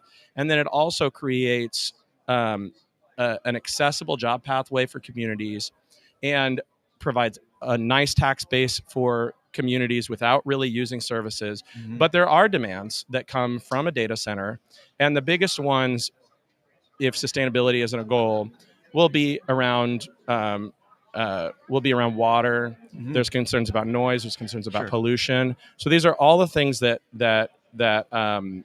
we have various designs, some of which are waterless AI data center designs. So that is something that, and it depends on who we're partnering with in the context of that community. Yeah. Some communities, they have more water than they know what to do with. Others, it's very scarce. Scarce. Yeah. Yes, and so that's something that we have to pay attention to.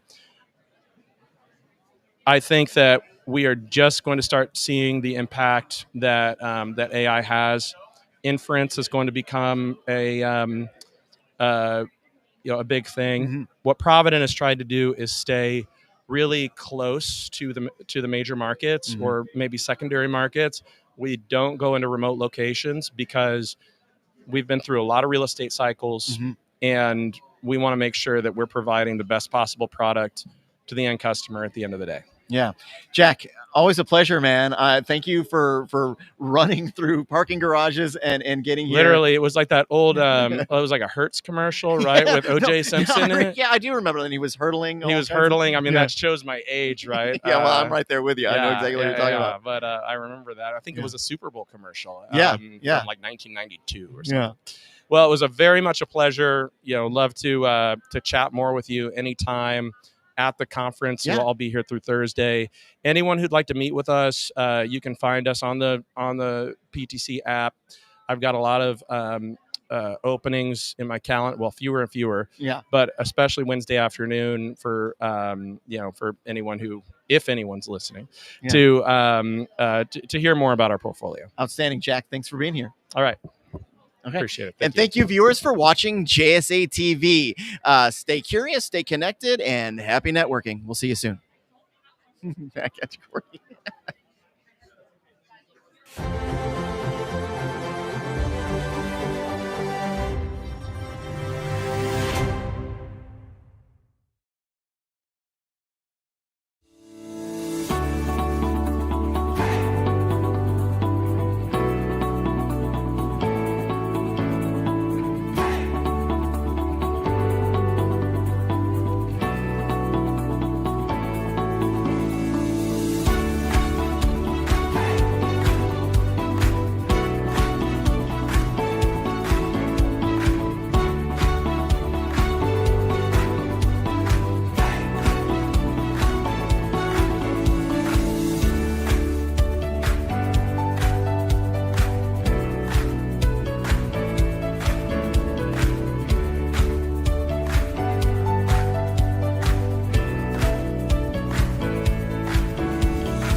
Welcome to JSA TV, where we're covering the latest news, trends, and innovations from thought leaders like these guys in the digital infrastructure industry. I'm Dean Perrine, EVP at JSA, and we are coming to you live. Gentlemen, we're live, so don't make any mistakes.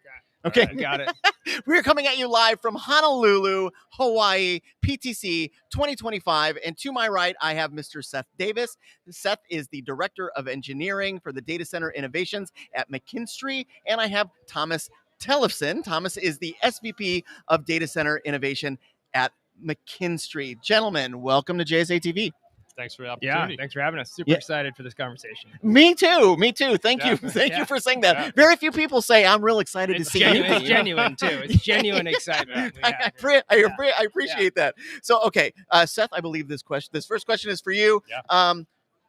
Okay, innovations in data center design that are driving efficiency while balancing environmental impact. Easy question, right? Easy question, right? Yeah, and eyes wide open to that question, Dean. Where not designing and building a data center is more sustainable than designing and building a data center. So with that in mind, we need a lot of data centers. So let's do it the best way we can. And at McKinstry, we have a guiding light of trying to be the best stewards for the climate, for the world that we can. Yeah. And so there's ways that we can try to make that process as efficient as possible. And some things that come to mind are with that notion of not building a data center is more efficient than building a data center. Sincerity comes out on camera. And folks, if you can't see this, how sincere this guy is, then shame on us for not making sure that you can, because it's real. Yeah. Sorry, go ahead. Appreciate that. Yeah. Rough numbers, 50% of our data centers are operating with half capacity. So instead of building a new data center, if we can harness that stranded power, that is a great way to harness the computing that our world needs without necessarily going through the environmental impact of building that data center. So that's one thing that we can help out with, analyzing and trying to maximize that stranded power usage. So that's one thing that comes to mind. Another is optimizing the design and build for what the needs of the project are. So a project that is in Washington State has different needs than a project that is in Texas. Sure. And so to optimize the design to maximize the energy efficiency, the water usage with the water use availability, to right size it for that particular design is another opportunity there. So there are many ways to tweak, and with liquid cooling, it also moves the needle a little bit. Liquid cooling, the systems tend to run hotter. So one, it brings in opportunity for economization, which is a more energy efficient approach.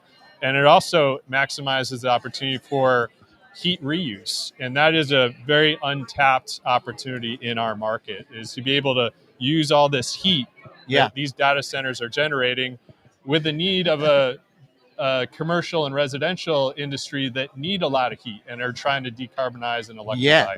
Hot dog. I mean, that you're the first person to say that, and it surprises me, frankly. You're the first person to go to that far with what could we do with the heat that is being produced here. One of the things that has become abundantly clear in your answers is that the innovation that you are discussing is in lockstep with the innovation of the technology that's being housed in the data centers. So it's almost like will AI provide a solution to its own challenge in a lot of ways. The exciting part about AI coming to the frame and the different approach that we need to take to serve that AI load is, I like to say, the tail wags the dogs in the data center. So the operation of the data center is really driven by what the needs of the end use devices are. And as we develop solutions to be able to serve those end use needs with AI, we need to learn more about it. And before, there was a firewall that was always up of you don't really know a lot what's going on the IT side. They didn't know a lot what's going on the facility side. But now, to provide solutions, that wall needs to be broken down. And to provide better solutions, we can, if we work with the IT dividers on the facility side, we can not only optimize the design, but also provide better performance for them. I love it. I'm going to get back on script. Thank you very much for that. Addressing the intersection, I'm back on script and following right in on footsteps here. Intersection of sustainability and scalability in data center operations. How are you addressing that intersection? Sustainability, scalability. Yeah, scalability. So as at McKinstry, we're design, manufacture, build, operate, maintain. Mm-hmm. And with that, manufacturing can play a huge role in the scalability of these designs. And so it is tough to go into a project that is already designed and permitted and about to go to build and maximize that manufacturing. But if you're able to get in early and design for manufacturing, you can really harness that capability of scalability in the design. And with that scalability, you can eliminate a lot of the waste that goes into construction. I love it. Yeah. Thanks. Thomas, you want to jump in here? Yeah, I think one thing to add there too is trying to understand where technology is going, right? In terms of, higher density chips, which hopefully means we can bring warmer water temperatures to them, and providing the adaptability, just to add another illity into there. A lot of illities here, guys. But providing adaptability to how the building can adjust to new technologies, I think is a really key component of that intersection as well. I love it. I meant to underline predictive maintenance. I have never had anyone on JSA TV ever say predictive and maintenance back to back. Tell me everything about that. We've created thousands of these tiny robots that go into facilities and can see the future I love it of everything. No, I mean, so to Seth's point, we're design, manufacture, build, operate, maintain. Operate, maintain being some of the biggest components of that continuum. Right? Yeah. And in that, we have always believed in preventative maintenance is what it has always been. And I think with technology and the data you can harvest off of, fans and bearings and runtime and compare that to other facilities, predictive maintenance is more about, hey, that bearing's near end of life. It's probably cheaper to replace it now versus, wait for it to get to end of life and replace it then and see what happens. The other real key thing is maintenance is really intrusive to data center operations, right? They don't necessarily enjoy having vendors show up on different days to hit different pieces of equipment. And so predictive maintenance really allows you to be more proactive in the scheduling of that maintenance, which helps save a ton of money in terms of you don't need the operations team having to babysit the vendors all the time. The vendors like it because they can get in and out a lot sooner. So it is something that we're really big on. Another component to it as well is virtual reality operational support. So, via Zoom or Teams, there's some really cool technology out there of coaching some of the on-site operations staff through some of these repairs that need to have happen instead of going out to the site itself. So that part of the industry is the same with the others. I mean, technology is changing so quickly. We're very excited to be on the leading edge of it and kind of see where it takes us. Leading edge. In my mind, I was thinking these guys are talking about what else can we do? Yeah. We hear a lot about what we're doing. Yeah. You guys are talking about what else can we do? And we're doing all the stuff that people are doing. What else can we do? Yeah. I love that message. Yeah. That's a great message, guys. And thanks for being on JSA TV. We appreciate it. It's been super fun. For having us. Yeah, no, fun for me too. Thanks, guys. Yeah. And thank you, viewers, for watching JSA TV. Stay curious, stay connected, stay healthy, and we'll see you soon.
Welcome to JSA TV, where we're covering the latest news, trends, and innovations from thought leaders from within the digital infrastructure industry. I'm Dean Perrine, EVP at JSA, and we are coming to you. Atif, we're live right now.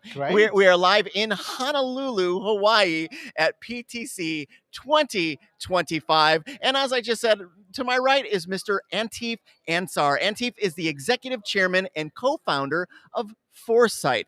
Antif, welcome to JSA TV. Thank you, Dean. Thanks for having me here. And aloha, everybody from Hawaii. Yeah, aloha to you. You're the first one to say aloha today. Thank you very much. And Antif is my last interview of the day, which is good because my voice is saying bye-bye to me as well. So Antif, I'm going to jump right in. We're going to talk data center construction projects, specifically how notoriously slow to deliver these projects can be. Why don't you talk to our viewers a bit about the best practices for making sure that they are staying on time, on budget, and delivering on the expectation? Absolutely. Well, Dean, first of all, huge thanks for having me here. My pleasure. There's about 5,000 megawatts worth of data centers being built in the US alone at the moment. The volume of construction is through the roof. It's 10 times more than it was 4 years ago. The supply chain, however, is not 10 times bigger or better. You're the first one to say that today. This is big. Absolutely. Yeah. So you need to find ways of really overriding that complexity to keep these projects on track. Otherwise, they are by default spinning out of control. Interesting, so any other assumption that they're not would be a poor one. So here are a few good tips to try and do that. First of all, planning is essential. Schedule is king, but 9 out of 10 data centers are running late. So you've got to build an interactive, collaborative schedule from the very start that's not just produced by one consultant or by your contractor. Everybody, your architects, designers, your commissioning agents, your contractors, your MEP suppliers, OEMs, they've all got to be in the room and make commitments to when they can deliver the program and have that visibility. Now, it's not just a exercise that's done with Post-it notes, although that's a good start. You've got to put it in a database, right? So there are 2 databases in the industry that are good practice. Primavera P6, that's an Oracle product that's been around for a while. So that's a good tool to use, as well as Microsoft Project, which is a competing tool as well. And either way, we're agnostic to what you use, but this information's got to go in there.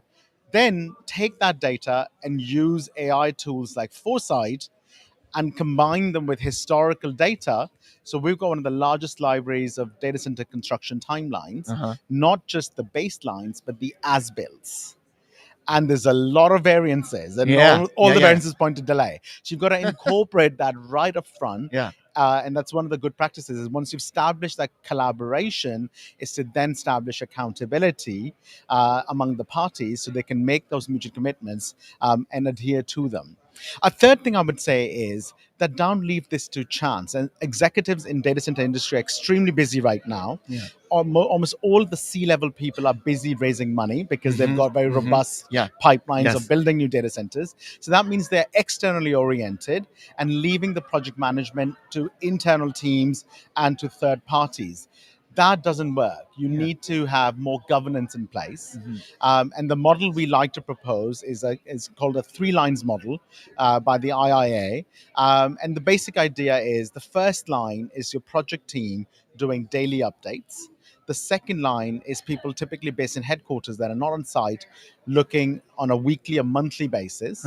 And the third is a C-level review on a quarterly basis across your entire portfolio. So put in that governance and don't turn away from the inevitable problems that are going to arise in your construction program.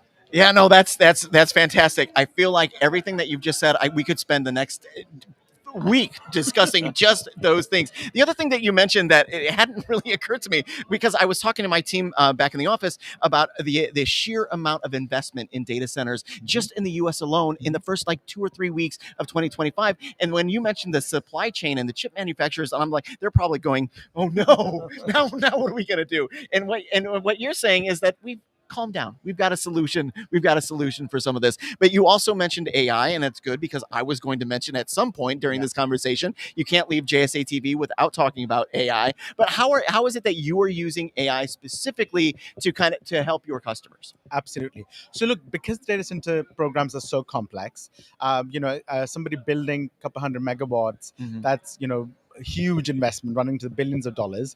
That means that raw information is in multiple databases inside their systems, in their ERP systems, inside databases like Primavera P6. So first use of AI is to live as a layer of intelligence on top of your existing systems of record. That's a very non-obtrusive use of AI. Yeah. Foresight is one of the specialists in this.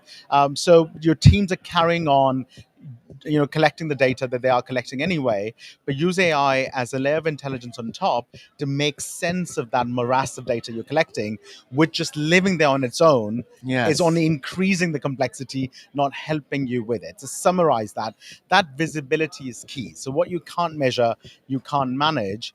First use of AI is to drive that visibility within the project world. That will be, and particularly with planning, look at your P6 schedules, upload them on a weekly basis into an AI tool like Foresight, see what's going on.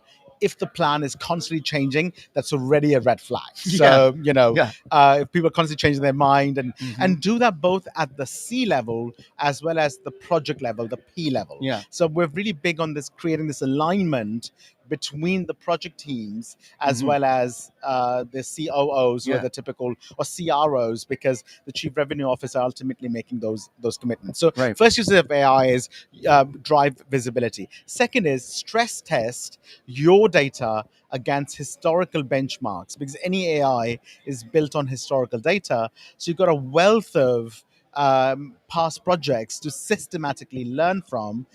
So again, use Foresight style AI tools to create those stress test benchmarks. And the third point is, once you've created that culture of visibility, that's not just a technological project, it's also a psychological, organizational process. Once you've created that culture of visibility, once you've created a culture of stress testing against historical performance, then you're ready to create opportunities of where do we accelerate. Are there areas that, from an evidence-based perspective, we can do in parallel that helps us speed us time? Can we apply resources in a very strategical, surgical way to accelerate some activities instead of applying them in a generic way, which is very expensive? So that then highlights ways of optimizing, accelerating your schedule, but based in evidence rather than in emotion. The implications on business, I don't care what business you're talking about, are massive. Absolutely. In everything that you're saying right now. And the fact that you're using AI in a very mature way when others are still trying to figure out what it is, how it works, if they need it, how they can use it. They know that they're going to have to use it at some point, and you're using it in a very mature way, which is very exciting. I feel like I could talk about this forever. But final question, how does Foresight's AI, we're going to keep on AI, how does Foresight's AI-driven platform turn time management into a strategic advantage? Great question, Dean. So time is money. Yeah. Almost every single organization I've ever worked with has a CFO, a chief financial officer. Yeah. I've never met a chief time officer. So first thing is use AI almost like your automated chief time officer. Because somebody's got to manage and keep that time. Nobody does time accounting. There's no sort of audit or double entry accounting for time. But that is money because it's revenue. It's also SLA penalties. It's cost of capital. It's inflation. So if you're not managing your time properly, you can be rest assured that the cash is not being managed properly either. Yeah. So I think CFOs and investment directors have to get involved in that. And again, although they may not be construction specialists, they have to take a very keen interest in that, because the delivery of that committed cash rests upon certain timeline sequences and milestones being met. So I think that will be my kind of key advice around time management is that put as much attention to it as you're putting it on your financial fiduciary responsibility, and that helps you drive far better use of cash inside your business, and then drive the collaboration and accountability you need in order to succeed. Atif, your passion is palpable. Thank you. I absolutely. I have learned a ton in the few minutes that we've had. Unfortunately, that is the end of our time. Atif, thank you so much for being here. Thank you, Dean. Pleasure to be here. Yeah, absolutely. And thank you, viewers, for watching JSA TV. Stay curious, stay connected, and happy networking. We'll see you soon.